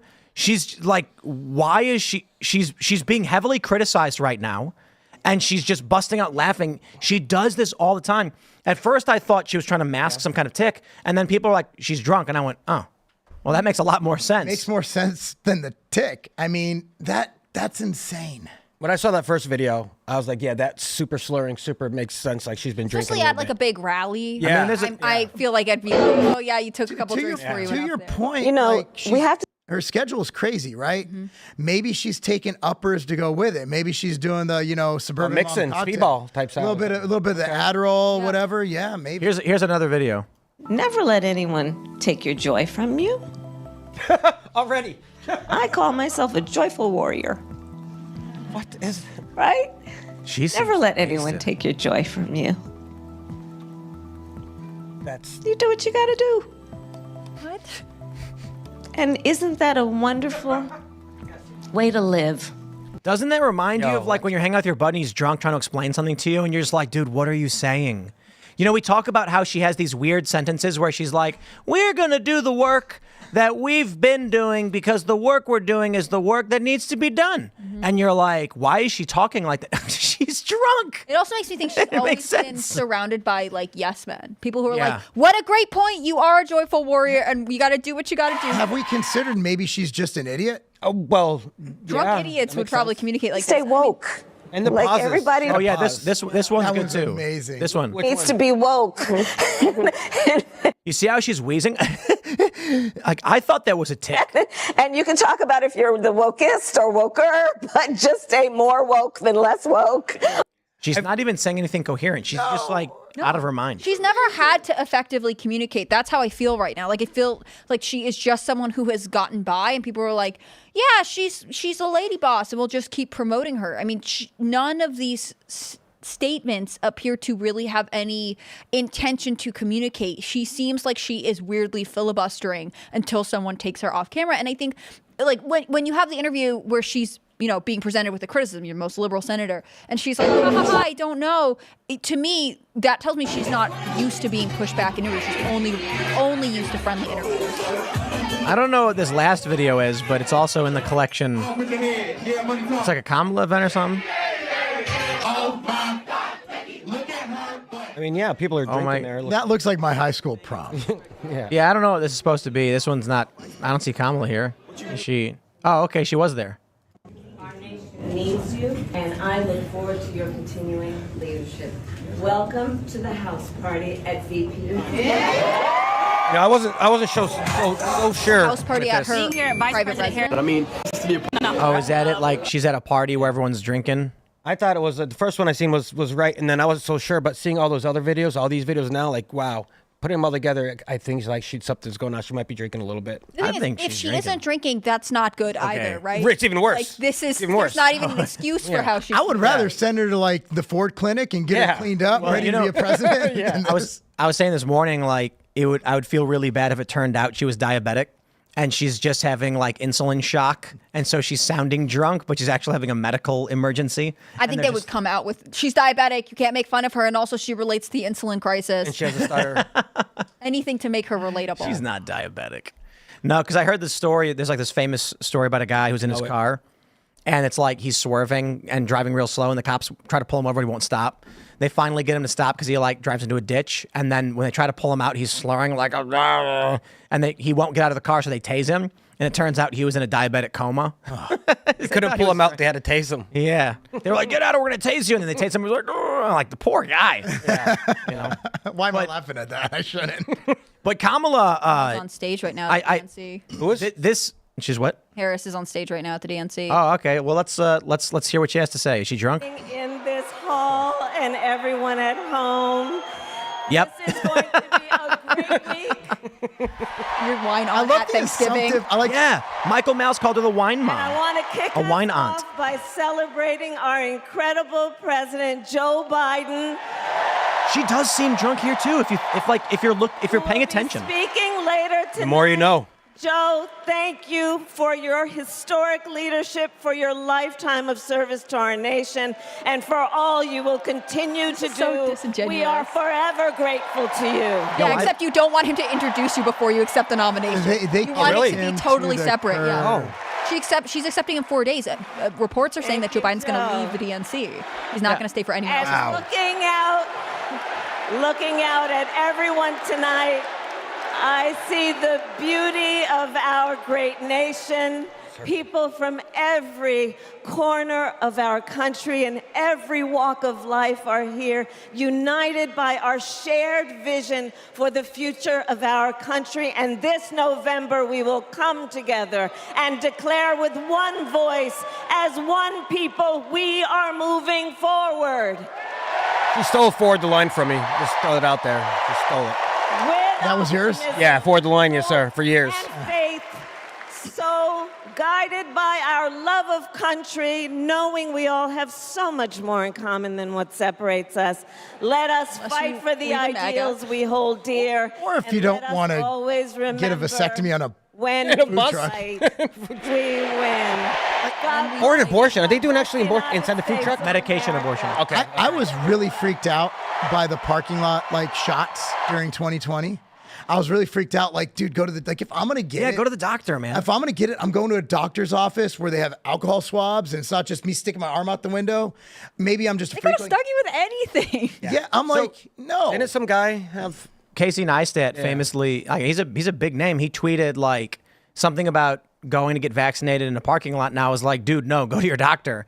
And he said something like, go out and get vaccinated. And I said, go and talk to your doctor first. And then he said something to me like, that's weird. I didn't do that. I just pulled into a parking lot and got my vaccine. And I was like, bro, you pulled into a random parking lot, some person you didn't know just stick you with some fluid. Go to your doctor, man. Like, that's crazy. 2020 was an IQ test. We found out a lot about a lot of people. See, I'm a skeptic. I'm like, let me see how this pans out. Let me see how this goes, right? And I'm looking at this, and they did one, I think it was North Carolina Zoo. When I think about the zoo, I don't think about getting a medical procedure there. Like, I'm not a rhinoceros. Like, what are they doing? 7-Eleven parking lots. That's weird. But I'll add this too. One of the protesters at the DNC, like some woman storms the stage screaming about ending the war, and she like takes the mic. Rachel Maddow lady looking like? I don't know. She's wearing a mask. Okay. Oh. And I'm like, I can barely hear what you're saying because you're wearing a mask as you scream. I can't see your mouth. They still live in this world to this day. Like Taylor Lorenz, still, like, I don't know if it was her, but someone called it an ongoing pandemic. It's like, did your brain stop working back then? Joe Rogan said it in his comedy special. Yes. He said we lost a lot of people during COVID, and some of them are still alive. But in that regard, let's jump to this story. I know where I'm going. Vladimir Putin's offering asylum to foreigners rejecting neoliberal ideals. Russian officials will begin issuing 3-month visas in September. Dude, 3 months? If you're fleeing your country because you're worried about like neoliberal ideas, 3 months ain't going to be enough. I need to call Putin, get like 3 years. Like, we need to extend that thing out. If I'm going to renounce, I feel like that's Russia saying, like, you can come here, and if we decide we like you, maybe we'll extend your visa. Or else we're just going to. But if you're importing your terrible values with you, we don't want it. So they said we should do that in Tennessee for the Californians. The policy reported by the Russian state media agency TASS offers temporary asylum and residence to those who align with traditional values as defined by the Russian government. Putin's decree allows foreign nationals who wish to escape neoliberal ideals to apply for residence in Russia. The policy is framed as providing humanitarian support for individuals fleeing cultural shifts perceived as negative and attracting those who embrace conservative values. Under the new directive, foreign nationals will be eligible to apply for 3-month visas outside the quota approved by the Russian government and without the need to provide documentation proving their knowledge of the Russian language, Russian history, or basic laws. I'd just like to pause. And I wonder how long after you arrive they're going to conscript you and send you to Ukraine. Mm-hmm. That's a good question. I didn't consider that. I guess I won't be going to Russia after all. You don't need to know their basic laws, and Russia has now learned that they can, wrongfully detain Americans, and that eventually the American government will just come to the table and negotiate on whatever terms they want. I mean, at least under Biden. I actually think Russia is a really interesting country, and I think their culture is interesting, and a lot of people would find values that they appreciate about it. But it's difficult to. I don't know that I'd encourage anyone to apply until Donald Trump is in office, right? Like, the Biden administration cannot negotiate with Russia over anything. And it's just really bad foreign diplomacy. So, when you go abroad, be very careful about who the Biden administration is trying to talk to. I just want to say that the reason I'm so bullish about America is because the 10th Amendment. Because you could live in states like Tennessee, states like West Virginia, and you're pretty good. Like, you're shielded from a lot of things that happen in other states. So that's why I like it. I'm not threatening to move. I'm not like, oh, I'm going to Russia. Everybody's like, because I'm outspoken about sending money to foreign countries for war, Israel included. And by the way, if people don't know, I'm genetically Jewish, right? Like, my mom served in the IDF. My grandfather escaped Auschwitz. I don't think we should send any money to Israel. I don't think we should send any money to Ukraine. And I'm outspoken about that. People are like, oh, you're a Putin sympathizer. No, I'm an American sympathizer. We're $34 trillion in debt. We should be sending money anywhere. That's like if I was broke and you needed money, so I borrowed money from Tim to give it to you. That would make no sense. I can't even feed my own kids. Mm-hmm.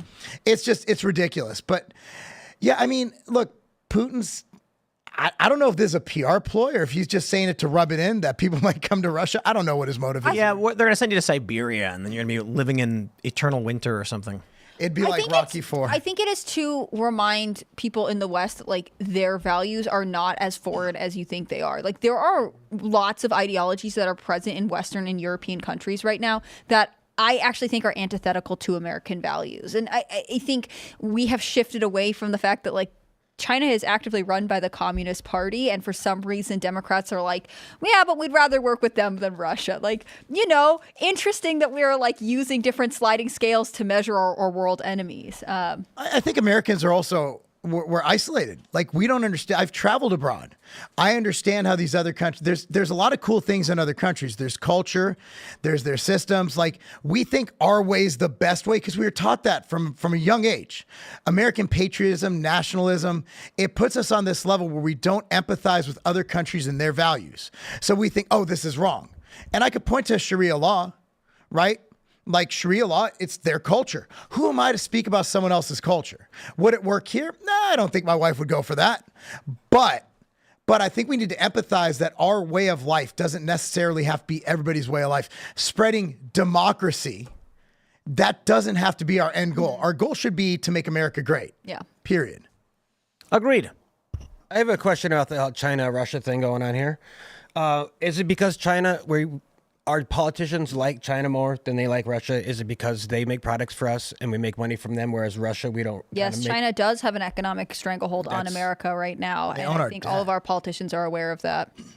Well, they're getting rid of a lot of it, and with the petrodollar deal ending with Saudi Arabia, who knows where this ends up? I know. Yeah, it could just be the end of the American empire. Everybody is gonna be in for a rude awakening when the dollar value completely implodes, and they're wondering why an Apple MacBook costs $15,000. People don't understand this. Like, they don't get economics, right? What does increasing the minimum wage in, say, New Jersey do for the people of New Jersey? Every business then has to charge more, but let's play a game. Let's say every business in New Jersey had absolutely no problem increasing everybody's starting salary to $30 an hour. Just like that.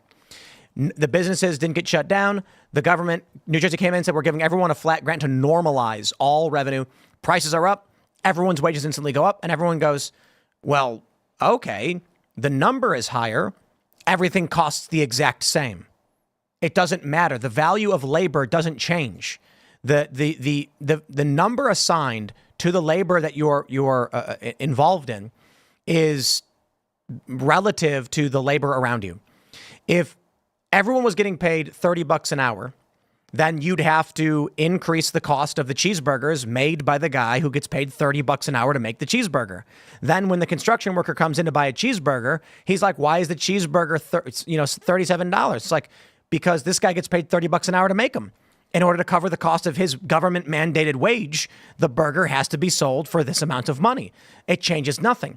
Now, that being said, if somebody's making cheeseburgers in California and freezing them and their wages are less, you could order it to be delivered for a lot cheaper.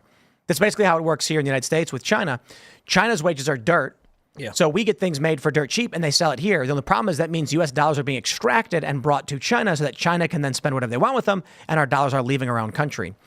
Ultimately, what I'm trying to get at is the benefits we have with the current economic system is that the laptops and our cell phones that are made in Korea and China are extremely cheap relative to what they should be if the US economy was normalized off the petrodollar with every other nation. It should cost you probably $5,000 for that $1,000 laptop. But the petrodollar is the US just makes money. They print money. They offer up debt. And with that debt, we at the barrel of the gun, we tell everybody trade in dollars or else if you want oil. With Saudi Arabia getting off that arrangement, now people are going to be like, we don't need US dollars anymore. We can trade in whatever we want. So the question then becomes, what does the US dollar represent? Nothing. So that means we're going to go to South Korea and we're going to be like, if you want to buy oil, you got to use US dollars. And they're going to be like, actually, we can use yuan now. And so now the US petrodollar is in competition with China. China's offering us a better deal. We have to give them a lot less. So they're going to buy laptops from us for the equivalent of $3,000 US dollars instead of $1,000.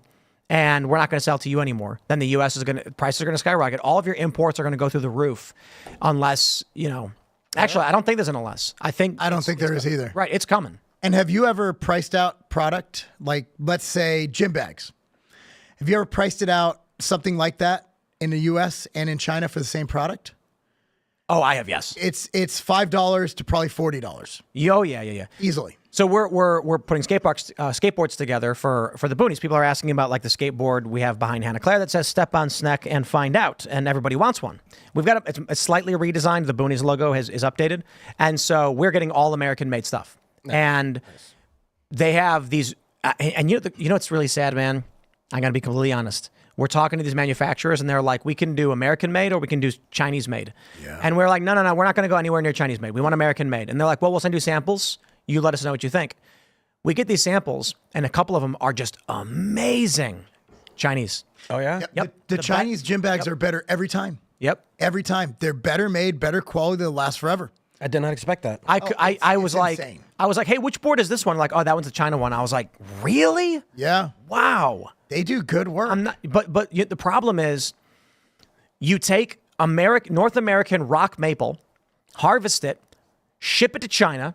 Chinese laborers make the skateboards and send them back. And that is the stupidest thing in the world, but they're cheaper.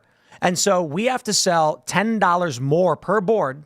I think it's actually $15 more, but we're reducing our profit margin to compensate. So when we're looking at the original prices, it's going from like $30 to $50 for a board. And so our profit margins are dirt on this. And I'm like, that means we have to sell substantially more skateboards to finance the operation in terms of selling skateboards. Yeah. It is not. This is why the skate industry is in trouble. Yeah. But you do a Chinese board and you get it here out the door, $30. Now you're looking at pros sell their board for $70. They make a $40. They make $40 on top, and $30 covers the cost of everything. I think the actual boards themselves might be like $7. But then with legal shipping, blah blah blah, everything out the door, $30. They sell them for 70. They take $40 off the top. They give like 10 to 15 to the pro skateboarder, and the company takes the rest. We're going to do American made, and it's going to be 50 out the door, and we make $5 or something like that. It's hard. Yeah, it's at the point now where, so we do the same thing with shaker cups. We get them American made, and a lot of times they're given away, but we're giving away, a GWP gift with purchase that could be $1.25, and instead it's $4.25, and that gift with purchase obviously takes away from our direct margin. So to do business as we try to do as much as humanly possible with everything, including ingredients, you're going to have a higher cost. So let's say you go on Amazon, you're looking up supplements, you go, "Oh, this one's cheaper." I can tell you why it's cheaper. They're using cheaper ingredients. Unfortunately for ingredients, the quality doesn't always pan out. Like, it's different. Like, we have these policies in place. Now, I'm usually an anti-policy guy. The FDA does have a place in a lot of oversight. I'll say that as someone who's in direct discussion with the FDA every week. The FDA does more good than bad in my industry because we need that policing. We're not going to self-police. You're dealing with consumable goods, like E. coli outbreaks at Chipotle. Yeah. Right. I was going to say the consequences of some of not having regulation of these things is actually pretty serious. Exactly. So I'm actually more pro-FDA than I am anti-FDA. And my co-host on Evening Rants, Alan Roberts, we battle about this all the time. But, I'm very, I see more good in the FDA than bad, especially for consumables. So we kind of do need that oversight of some nature because the industry will not police itself. It just won't. Mm-hmm. And talking about what Tim was talking about is that the economy being so bad and people can't afford the extra $15, $30 for American made, we're going to have to keep buying from China and not buy from Americans. It's an endless loop. Yeah. So when you can support businesses that are American, support businesses that represent your ideals, that will actually reinvest in the economy, in the American economy. But so the question then becomes, why do you want to buy American? And I can explain it because the extra money that it costs to make the skateboards in America are us funding what we want more than anything else. And so I explain to people like this, the average person, you go to them and say, what would you do if you woke up and you won $1 million? Like, here you go. Like Uncle Sam shows up. The government's like, my, oh my, $1 million clean, tax-free. You win, good sir. What do you buy with it? The average person's going to say, oh, I'd get a new house. I'd buy a new car. Oh, I'd get a cyber truck. I'd do this. I'd do that. You know what I would buy? I would buy the American dream for America. I would buy a functioning society. I would buy a good policy, good governance. Why am I buying boards from China? The skateboard isn't really what matters. I can skateboard on a board for $30 or $50. Now, obviously, I want to make the business operate. And there is a challenge when you're competing with Chinese cheaper cost goods, and sometimes they're better quality. It's a challenge. But I'm looking at it this way. For every skateboard we order from an American-made company, it's not about getting a skateboard, selling it for $50 and putting $20 in our pocket. It's about getting a skateboard, selling it for $50, putting $5 in the company for investment and expansion, and $15 of that board is invested into American workers and American jobs. When American jobs start expanding and American industry gets better, our city streets get cleaner, the buildings around us no longer have broken windows, and I can go to Main Street and I can see a skate shop that's making it because I'm buying boards from them and it's paying for these things. So people need to understand that when you buy Chinese-made products, Chinese Main Street is getting better. Yep. And your Main Street is collapsing and the windows are falling out and there's homeless and there's junkies. And you're like, how could this be happening? Because all of your labor is being sent overseas and all the revenue from it so that American companies can get a cheaper product and make a better profit margin so they can buy an infinity pool, I guess. Yeah. That was amazing. That's exactly what happens. You're making China's Main Street better and killing your own to save a couple bucks. Again, it's choices, right? And as a society now, again, it was one of those things where you're building your coffee shops, right? And that's freaking awesome. I think it's awesome. Physical locations. Obviously, I own a couple gyms. I love having those things. Build culture, have a place for people to hang out. It's a parallel economy, a parallel hangout, whatever you want to call it.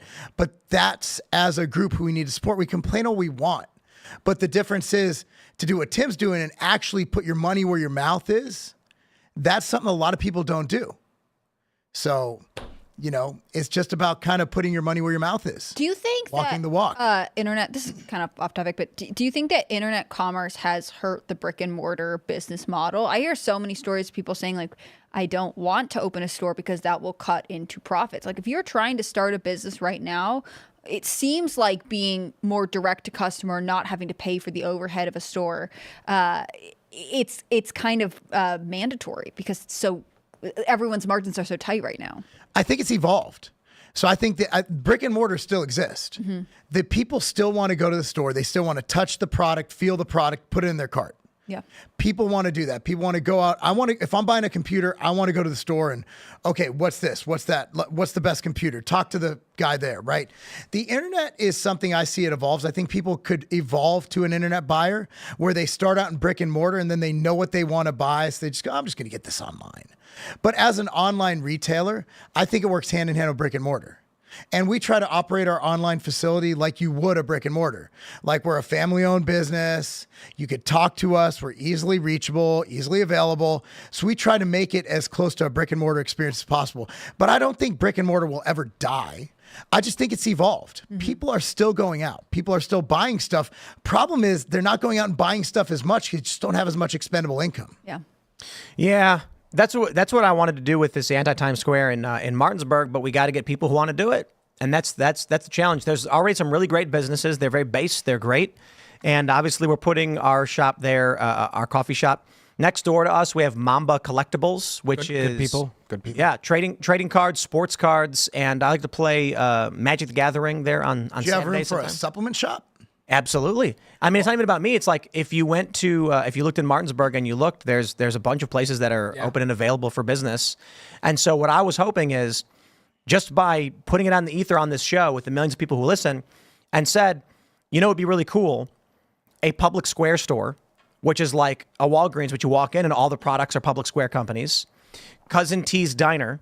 There's the Blue White Grill in Martinsburg that shut down out of business. For sale right now, $600K. All the equipment. Everything ready to go. Bang out the door. And I'm like, how do we get Terrence to open up his diner right here? And then when you have Cass Brew Coffee, when you have Cousin T's Diner, when you've got Mark's Supplement Shop, when you've got Luke Rutkowski's weird No seed oils. No seed oil, crystal, whatever. People are going to want to come there just because it is this place of, it's like Times Square almost. And then the foot traffic will be like a main street of walking around and figuring out which store you want to go to. And like, oh, let's go to Mark's. Oh, that's really cool. Oh, the public square store, they have beef jerky. Yep. That's what I'm hoping we could make. However, I as one person can only do one thing, right? We're setting up our Cass Brew.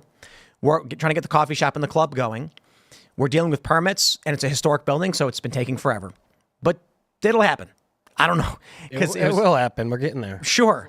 But when that is, that's phase one. Yeah. And then the other businesses there are great people. There's some great restaurants already. Bricks 27 is awesome. Mm-hmm. And Mama Collectibles are good dudes, and we're friends of theirs. I'm hoping that maybe in a few years. Habanero tacos is delicious right now. Those Those are cool. good. Yeah. Like if you like cigars and stuff, there's like a tobacco shop that's like apparently. You had me sold like 4 minutes ago. I mean, this sounds awesome. It's clean too, man. It's nice and clean. It's not. It's it's good. Fastest growing. I think it's the fastest growing city in West Virginia. Couple hours from Pittsburgh. Couple hours, hour from DC. And so I'm just like, we need to make our own anti-Times Square, where it's like none of this woke business. This is West Virginia. This is MAGA country. This is people who believe in American values, and you can walk down the downtown strip and see all of these cool businesses. That would be awesome. Yeah, that sounds amazing. I love it. Maybe after we get the coffee shop set up, we can. Maybe that'll entice people to come in. Maybe. Yeah, I was talking to talk. I was talking to Terrence, and I was like, maybe we got to do a crowdfunding thing so you can get the initial financing and then a bank loan to open the diner, and then have Cousin T's Diner. I mean, this is the thing. This is crazy. Blue White Grill I always saw people in there. I mean, yes. And there's restaurants that are packed all the time. So I don't understand how a diner would not succeed. They just didn't know how to cost it. No, or maybe they retired. Maybe, and that's why the business is still fully operational, just ready to go, but no one's there. You put Terrence Williams, Cousin T's Diner, up top. People will drive from Pittsburgh, from Philly, from DC. They will come to Cousin T's Diner. His business is guaranteed. He just needs startup capital.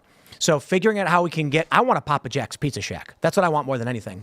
I want the Pizza Hut family-style restaurant like back in the day that Jack Posobiec talks about. The red cups. The red cups and the salad bar and the book it, and you bring your family and you sit down, and it's a family restaurant with pizza. And I don't know if Jack actually wants to do it, but I was like, we get a Papa Jack's Pizza Shack. People are going to be like, we have to. It becomes a tourist destination. So, maybe one of these days. That's the goal, man. That's the mission, right? It's one of them, I guess. But it's hard to juggle all these different projects at the same time. Yeah. I'm hoping this one could be a decentralized, just people go for it. But people got to go for it, Everybody's busy with their own thing. How do you make something like that happen? Well, if they care about America, they care about Americans saving America. Let's go. I can't. I'm not trying to talk. But it's like, right, telling someone prioritize your business in our city where we have a business. Do it. Come on, do it. You know what you want to. It would be so. I'm like, dude, a public square store, imagine it's like a CVS. You're going to get milk or whatever, and they have their product, their beef jerky. It's all their public square, different companies. Whatever it is, they got books from the public square companies, clothing, handbags, Brave Books, and Brave Books. And you're going in to pick up some essentials, and they'll have normal stuff too. You're going to go. There's going to be local farm fresh milk from the local distributor, and there's going to be butter and eggs. But then everything else, public square companies. Yeah. A public square store. Michael, you got to do it. Yeah, we're on public square. Yes. Imagine a public square store. You walk in, you go to the protein bar section, and it's Tiger Fitness. That'd be great. Yeah. That'd be great. I like the concept. Who'd have thought West Virginia's were the revolution? Oh, for real. That's amazing. That's going to be a beautiful thing. West Virginia is one of two states in the country that went 100% for Trump. I mean, part of what you're talking about is like, yes, maybe some other businesses have to come in, but I really think part of it is like, local community people should say like, well, what do we want? What are we looking for? What services do we need to provide for ourselves? Because we don't want to spend money both outside the state, but also to these mega corporations that donate to causes that are not our values. It would be interesting if you could get kind of a local survey going for that. Yeah, what? All right, we're going to go to Super Chat. So if you haven't already, would you kindly smash that like button, subscribe to this channel if you haven't already, share the show with all your friends if you do like it. Head over to timcast.com right now. Click join us, become a member. Your membership is what makes all this possible. But as a member, you get access to our Discord server. It's a chat room. It's multiple chat rooms. You will hang out with people. They will share knowledge. There's workshops, there's pre-shows, there's after shows. And as a member, you can submit questions and actually join in our members-only call-in show, 10 p.m., Monday through Thursday. It could be you talking to us and our guests. So become a member because you, as a member, you're making all this possible. I think some people are saying AOC is speaking. Is she? That's always funny. She made day one. Oh, here we go. Let's. For your energy. Here we go. Thank you, Kamala Harris and Tim Walz, for your vision. And gestures. Thank you, Joe Biden, for your leadership. She got whipped into shape so quick. She's totally establishment now. The resistance is over. Yep. 6 years ago, I was taking omelet orders as a waitress in New York City. Omelet? I didn't have like health ramen? insurance. My family was fighting off foreclosure. And we were struggling with bills after my dad passed away unexpectedly from cancer. R.I.P. Like millions of Americans, we were just looking for an honest shake. And we were tired of a cynical politics that seemed blind to the realities of working people. It was then, only through the miracles of democracy and community, that the good people of the Bronx and Queens chose someone like me to elect them in Congress. You don't seem that excited. And America, in my heart, I'm pretty excited. I know. I'm pretty pumped From up. that same cloth of hope see and that. aspiration, we will also elect Kamala Harris Hillary is next. and Tim Walz as President and Vice All right, we're gonna do President that. of the United States of America. I am here tonight because America has before us a rare and precious opportunity. In Kamala Harris, Yeah, voting for Trump. we have a chance to elect a president who is for the middle class because she is from the middle class. She understands the urgency of rent checks and groceries and prescriptions. She is as committed to our reproductive and civil rights as she is to taking I always say on reproductive corporate rights, greed. not reproducting anything. And she is working tirelessly Yeah, you're right about that to crowd. secure a ceasefire. They just don't seem in that excited Gaza about her. Oh, and look at bringing this. hostages home. That's a big one. They love that. I agree. In Yeah, he's into it. Harris, I see a leader. No, you understands. don't. Nobody does. I see a leader with a real commitment. DNC agenda to a better mentions future Biden like, for what, 20 working times? families. That's all? Because they never changed it. It says Biden's reelection. Oh, will bring- I did a YouGov poll today We about the have to 2020 overwin. presidential election, Oh, yeah. and it only said Because Biden. we know Didn't say anything about Harris. And it was Donald today. Trump would Wow. sell this country for $1 if it meant lining his own pockets and greasing the palms of his Wall Street friends.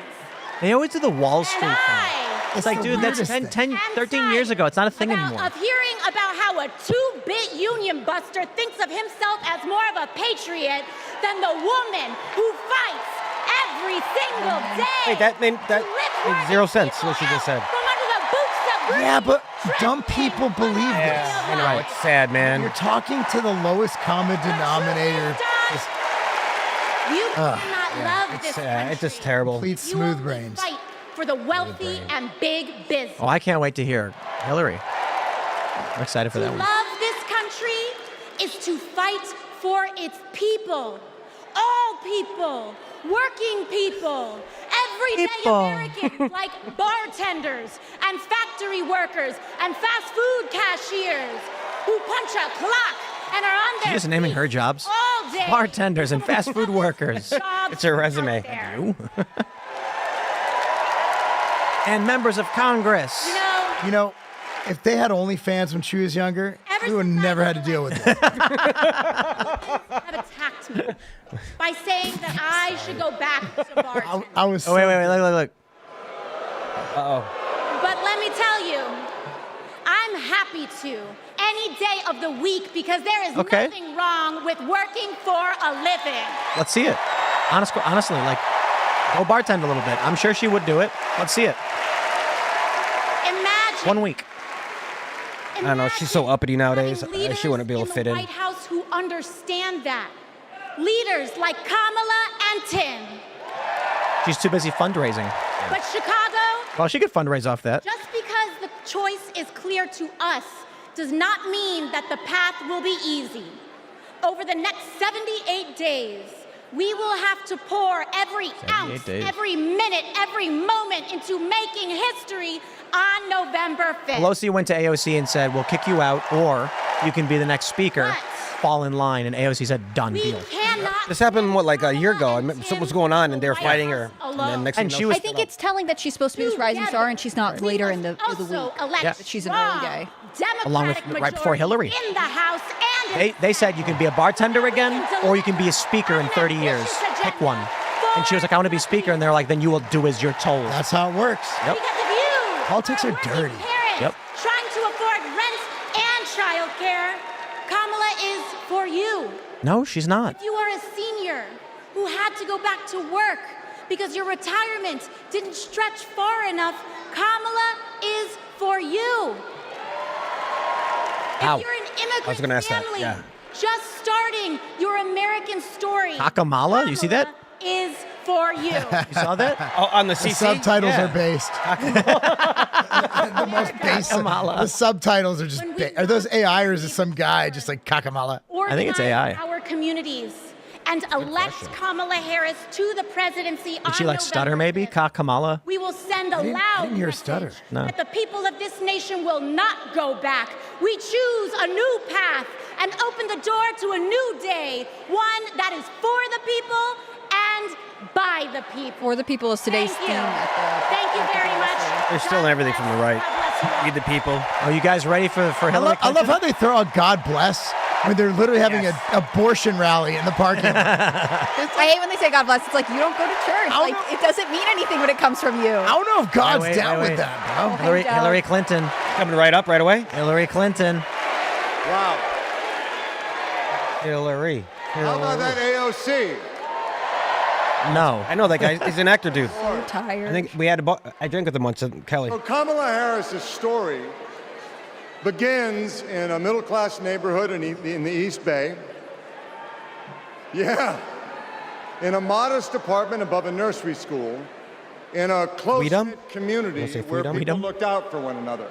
You know the Kamal With a story. mother Of course. Yeah, who yeah. instilled in Kamala Harris the core principles that have defined her life in public service.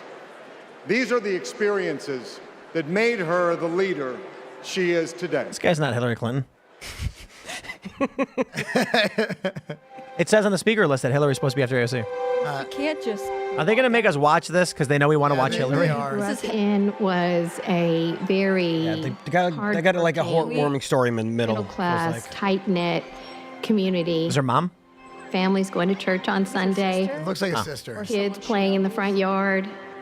Mommy got us these bright blue matching bikes with banana seats, and we were surrounded by Mom's on the right. caring adults.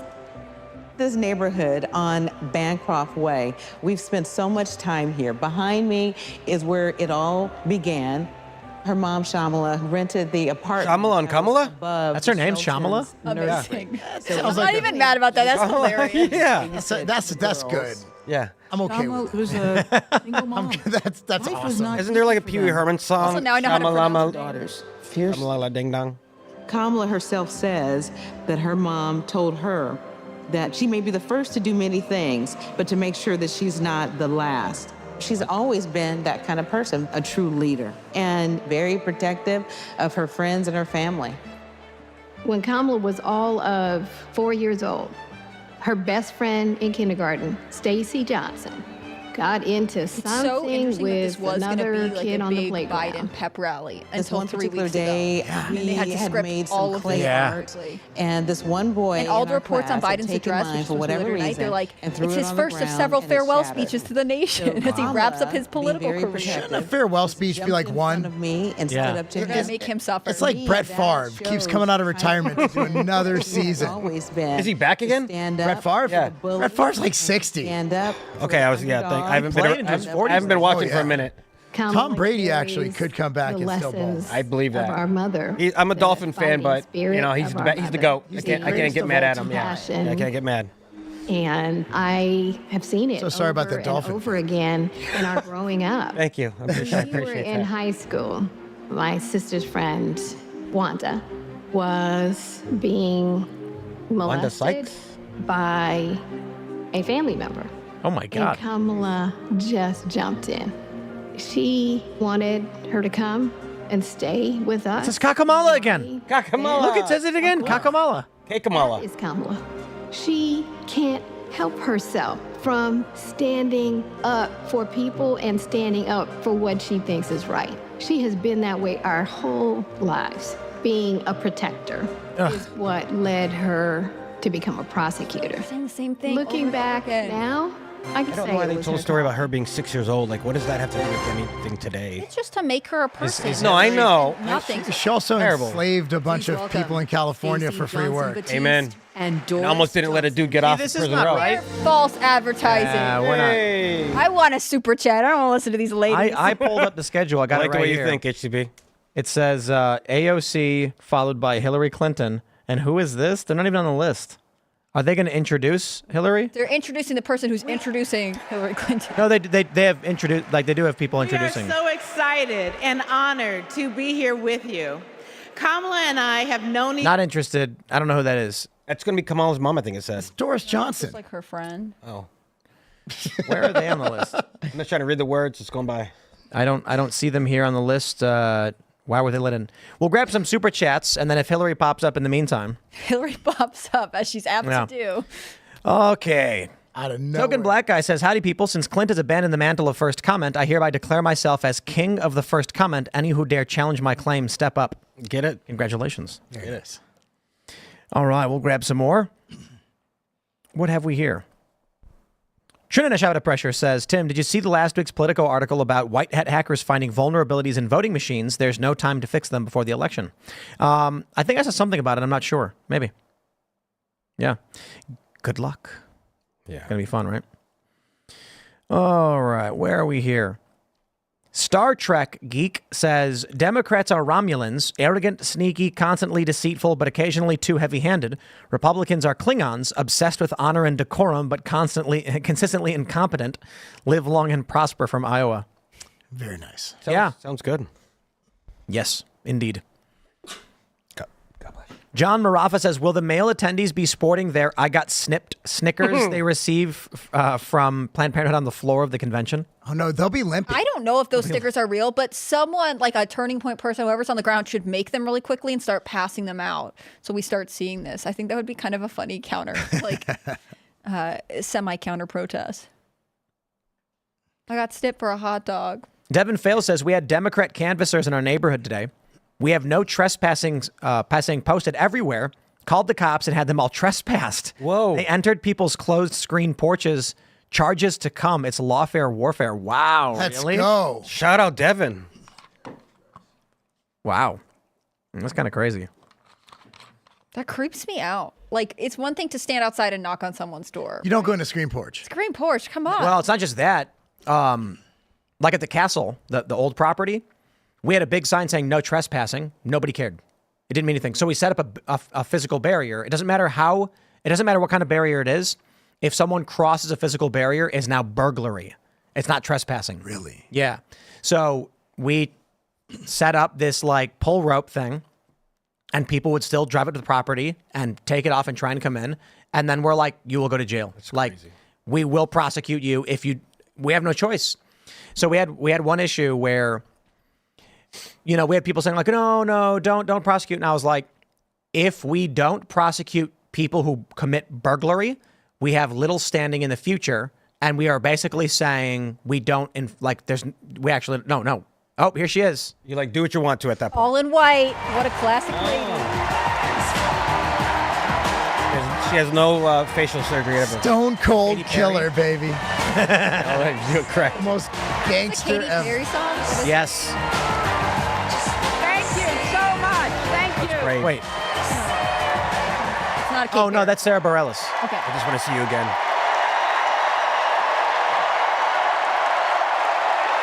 Hypothetically, Katy Perry has authorized Harris to do this. Thank you all so much. Please speak less than 8 minutes. 11 minutes, Love 30 this seconds. applause. Thank you.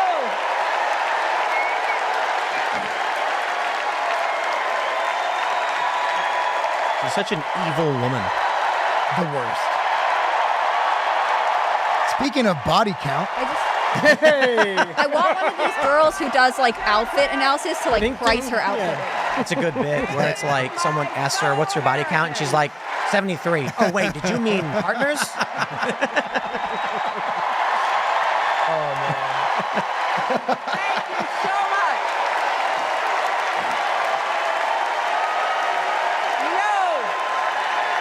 I really like this lady. 8 years later. Imagine the state we'd be in today if she won. If she announces her candidacy for as the Democratic presidential candidate. Fun. Nobody gets a vote. Oh, geez, what? Relax, people. Thank you. Thank you so much. Damn liberal white women Wow. striking again. You know, if I was to be racist, it would be against the liberal white women, you know? I am. All right. Okay. Across the country. Yeah.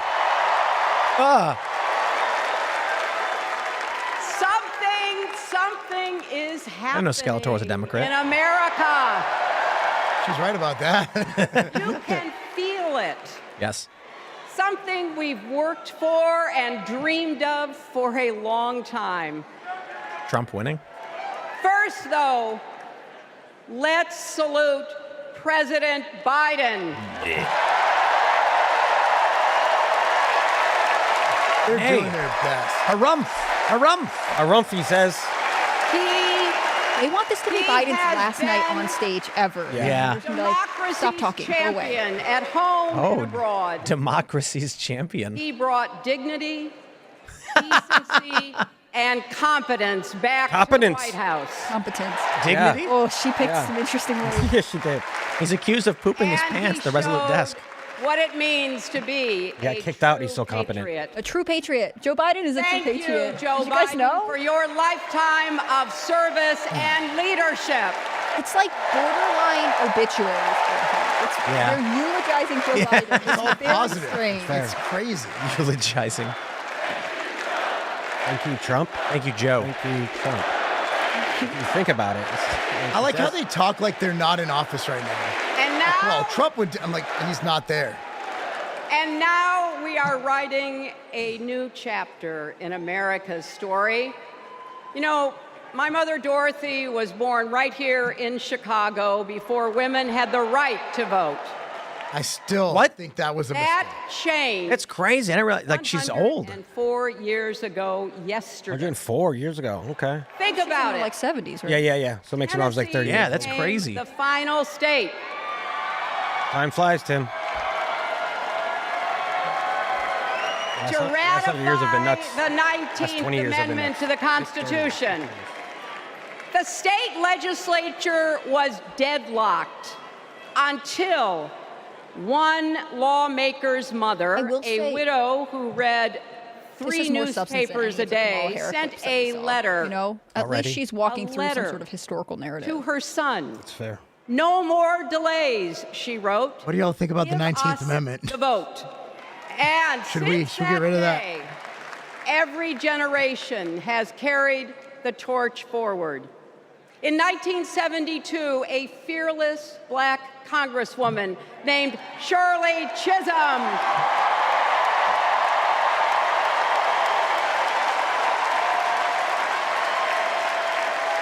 she ran for president. And her determination let me and millions of others dream bigger, not just because of who she was, but because of who she fought for. Working parents, poor children, the last, the least, and the lost. In 1984, I brought my daughter to see Geraldine Ferraro, the first woman nominated for vice president.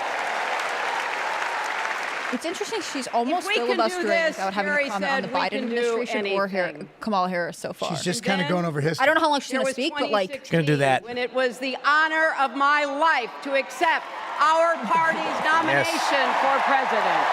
She looks so much better now than she does in that like, photo. there are these Yeah. girls who do this for like Alabama Rush, where they'll like price the girls' outfits, and they'll be like, she's wearing a $1,000 dress, and that breaks is worth like how much. Somebody should do this for Hillary Clinton. too. And I bet they will.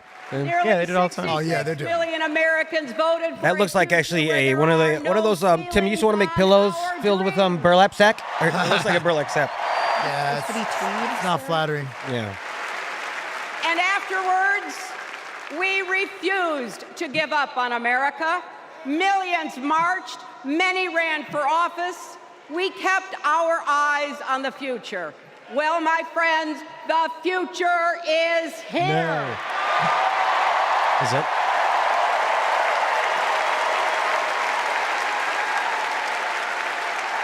I wish my mother and Kamala's mother could see us. They would say, keep going. Shirley and Jerry would say, keep Shirley? going. The other woman. Oh. Not Shyamalan. Shyamalan. Women.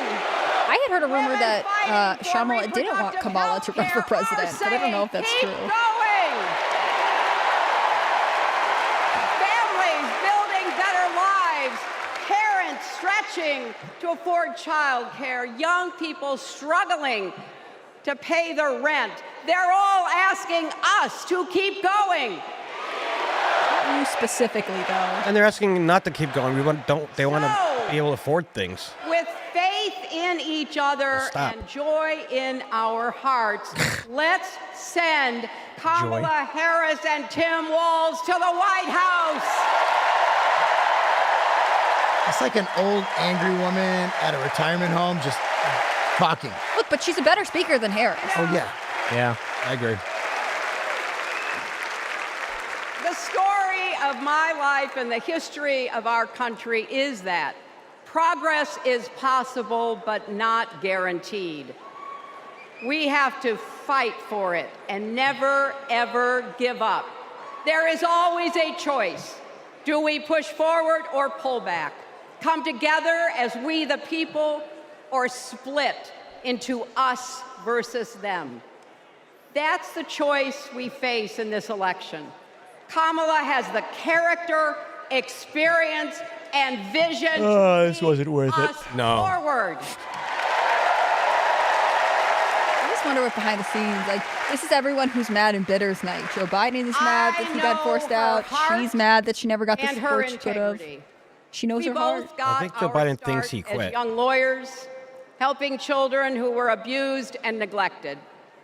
That kind of work changes a person. Those kids stay with you. Kamala carries with her the hopes of every child she protected, every family she helped, every community she served.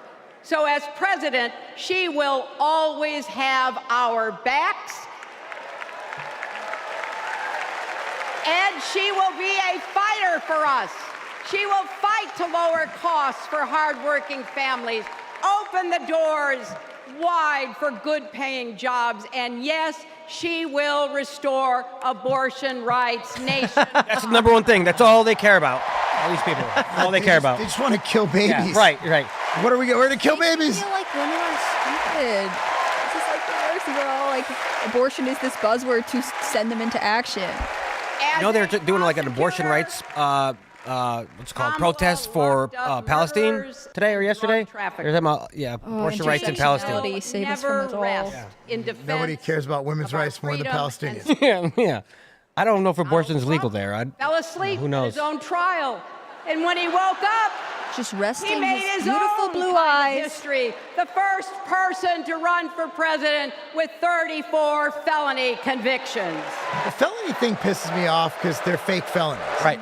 And I think that's the crime. reaction from a lot of like just old. independent to right-leaning voters. You know, These people aren't smart enough to understand that. and these events are not about opening up the door to the independents. They're about rallying the base right now. It just breaks the brain how they're all so dumb. They don't understand the 34 counts. They don't understand all that things. I expect humans not to be as ignorant as that.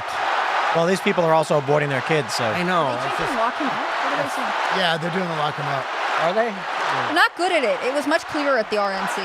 They're off cue with each other a lot. Lock him up. We also know as Vice President, Kamala sat in the Situation Room and stood for America's values. I know what it takes, and I can tell you, Benghazi, lady. as Commander-in-Chief, Kamala won't disrespect our military and our veterans. But like leaving 13 U.S. Marines in Afghanistan to die? 12, one other She Navy, but 12, She yeah. reveres In total, yeah, 100%. Medal Sorry. of But Honor yeah. No, you're right. recipients. She won't be sending love letters to dictators. No, she'll be She will sending defend surrender letters. Yeah. Democracy And booty pics. Nah, she'll be sending declarations of war, which nobody wants. America Amen. from enemies, foreign and domestic. Who is she talking about when she says enemies domestic? She's talking about MAGA. Us. Like, it's so Literally. crazy. Not even And then in MAGA. the same breath, they'll be like, unity. We're the party of the future. But it's not MAGA. It's anybody who doesn't buy into their entire message. Amen. Yeah. Care that the laws be Independence, as long as they don't- faithfully executed. Those are the words of our founders. Take care. Just I thought they look hated our at the founders. Candidates. Kamala cares about kids, tore down their families, statues. cares about America. Right. They don't care about the founders. Donald They're only cares slave about owners and all himself. this. Oh, Donald. On her first day in court, Kamala said 5 words that still guide her. I am drinking right now. Harris, for the people. That is For the something that government. Donald Trump will never understand. So it is no surprise, is it, that he is lying about Kamala's record. He's mocking her name and her laugh. Sounds familiar. And you lost, lady. She's so salty. But we have him on the run now.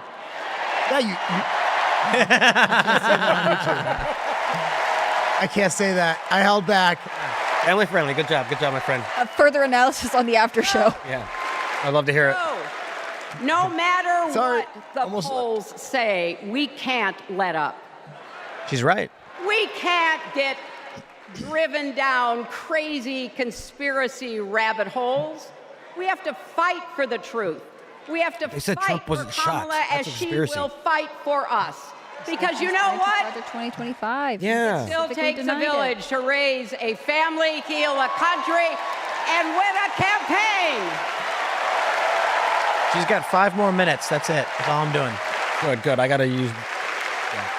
And America needs every one of us. Our energy, our talents, our dreams. We're not just electing a president, we're uplifting our nation. Oh. Except for some of you. We're opening the Except for half of promise you. of America To wide the enough gulags. for everyone. Together, we put a lot of cracks in the highest, hardest glass ceiling. What'd you say, craps? When is the glass ceiling pit going to go away? Well, women don't get paid as much as men, so. Most college graduates are Breaking women. through There's no once argument and anymore. For all. I Y'all just don't know how to use your I degrees. see Stop through getting all dumb those degrees. cracks. And why Sociology. it matters for each and every one of us. What do I see? I see freedom. I see the freedom to make our own decisions about our health, our lives, Same people our who loves, tried to force us to our take an families. experimental shot. Very nice. And I kind of hate that argument, but it's so true. You can't like go. You can't fight against Walz that. banned Thanksgiving. To worship as Cuomo we banned choose church. or not. That's crazy. Worship as The First Amendment was just Our crapped all minds over. freely and honestly. I Worship see freely, yeah, freedom close churches. From fear and Right to, intimidation, from assemble? violence Assemble? and injustice, from Well, you can if you're chaos protesting, and of course. corruption. You know, for BLM, you're I allowed see to do all that the good Well, stuff. because freedom is Our children lack in of the eye racism and is more say, dangerous than the In pandemic. America, Isn't that what they you said? can go as And probably. far And as they might have your even hard work and declared it a talent national will take emergency, or at you least they wanted to. And mean it. I hear if you watch very closely, you can see her shapeshift. Side of that is Kamala Her eyes. Do you remember those flicker. videos raising Yeah. her where like hand the and camera would taking glitch and they'd be like, the "That was it. oath of It's a office lizard." as They just did it the other day with someone. I forget who it was, but it was a dude. And they thought it was LeBron James. Yeah. He had a glitch, and people all said thinking he was a lizard. Honestly, the fact he could play that well at 39, I think he's a lizard. I mean, but he is also a beast. He's, you know, it's a He's a specimen. monster. Yeah. When a a barrier Great falls athlete. for Amen. Yeah. I hate him, but I can't get, he's good at what he does. Here's the way I don't know, man. LeBron hasn't really had So for the controversies. next He's 70 good years, man. he Loves just- his kids. Yeah, we well, need to work maybe harder politically, I than meant we to ever say. I don't have. mean as a person. We my bad. We disagree with him Back. politically. Right, but I think right. as a man, he's a good man. Sure. I take that back. You're right. To the rule of We're gonna- law we're gonna- and You're our right. way of life. I don't know if we need to hear Don't what she get has to say anymore. distracted or complacent. Is she done yet? Talk It's to just your rah-rah. friends and neighbors. Volunteer. Be proud. Hey, any S on Kyle Rittenhouse? What about him? He called him crocodile tears when Kyle was crying about killing people, which is kind of that's one reason why I guess I dislike him, because he said that. Well, I Is mean, she done yet? But otherwise, you're right. I don't know anything about the dude. He might be okay. She mentions You know what I volunteering. mean? Yeah, and they anyway. have the like text to join So, thing. we're gonna- But either way, I like sports. I like Yeah. Okay. We were here, I'm done. and that we were with Kamala Harris every step of the way. Oh, that This lady's is clutching her our heart. time, America. This is when we stand up. This is when we break through. The future is Because they couldn't have broken through It's under in our Biden. grasp. They are an incumbent party, and she's like, "This is our moment to change All right. everything." I think she's done. Thank God. It's been almost 4 years, guys. Yeah. They need another 20 years. Oh, and they're playing her off. They need another 20 years to get it worked out. Oh, thank heavens that's over. Okay, well, we wanted to hear what you had to say, so smash the like button, head over to timcast.com. I want to show you what the Democrats are really about. We're going to show you a video and talk about what the Democrats are doing in certain states. And it's not family friendly, so we'll leave it at that. Smash the like button, subscribe to the channel, timcast.com, click join us. Follow me on X at Timcast and Instagram. Follow the show at Timcast IRL. Mark, do you want to shout anything out? Yeah. Follow me on X at Marc Lobliner. And also have a show Monday through Thursday evening time. It's called Evening Rants with Alan Roberts. That's on my, you go to rumble.com/evening rants. And of course, support me by shopping at tigerfitness.com. Support companies that don't hate you and make gains while you're doing it. I am Raymond G. Stanley Jr. You can find me on X at Raymond G. Stanley. If you want to see what I'm doing, I work throughout the day. But otherwise, I appreciate you guys having me here for a third time. It was super fun, and I appreciate it. Mark, pleasure to meet you, sir. Likewise. Raymond's a huge Hillary Clinton fan, so he's specifically emotional about her. No, I'm just kidding. That's offensive. Yeah. It hurt a lot. There's going to be an HR complaint tomorrow. I'm Hannah Claire Brimmel. I'm a writer for scnr.com at Scanner News. You can follow all of our work at Timcast News on the internet. It's a really amazing team. If you want to follow me personally, I'm HannahClaire.b on Instagram. I'm HannahClaireB on X. Thanks for everything you guys do. Have a great night. We will see you all over at timcast.com in about a minute. Thanks for hanging out.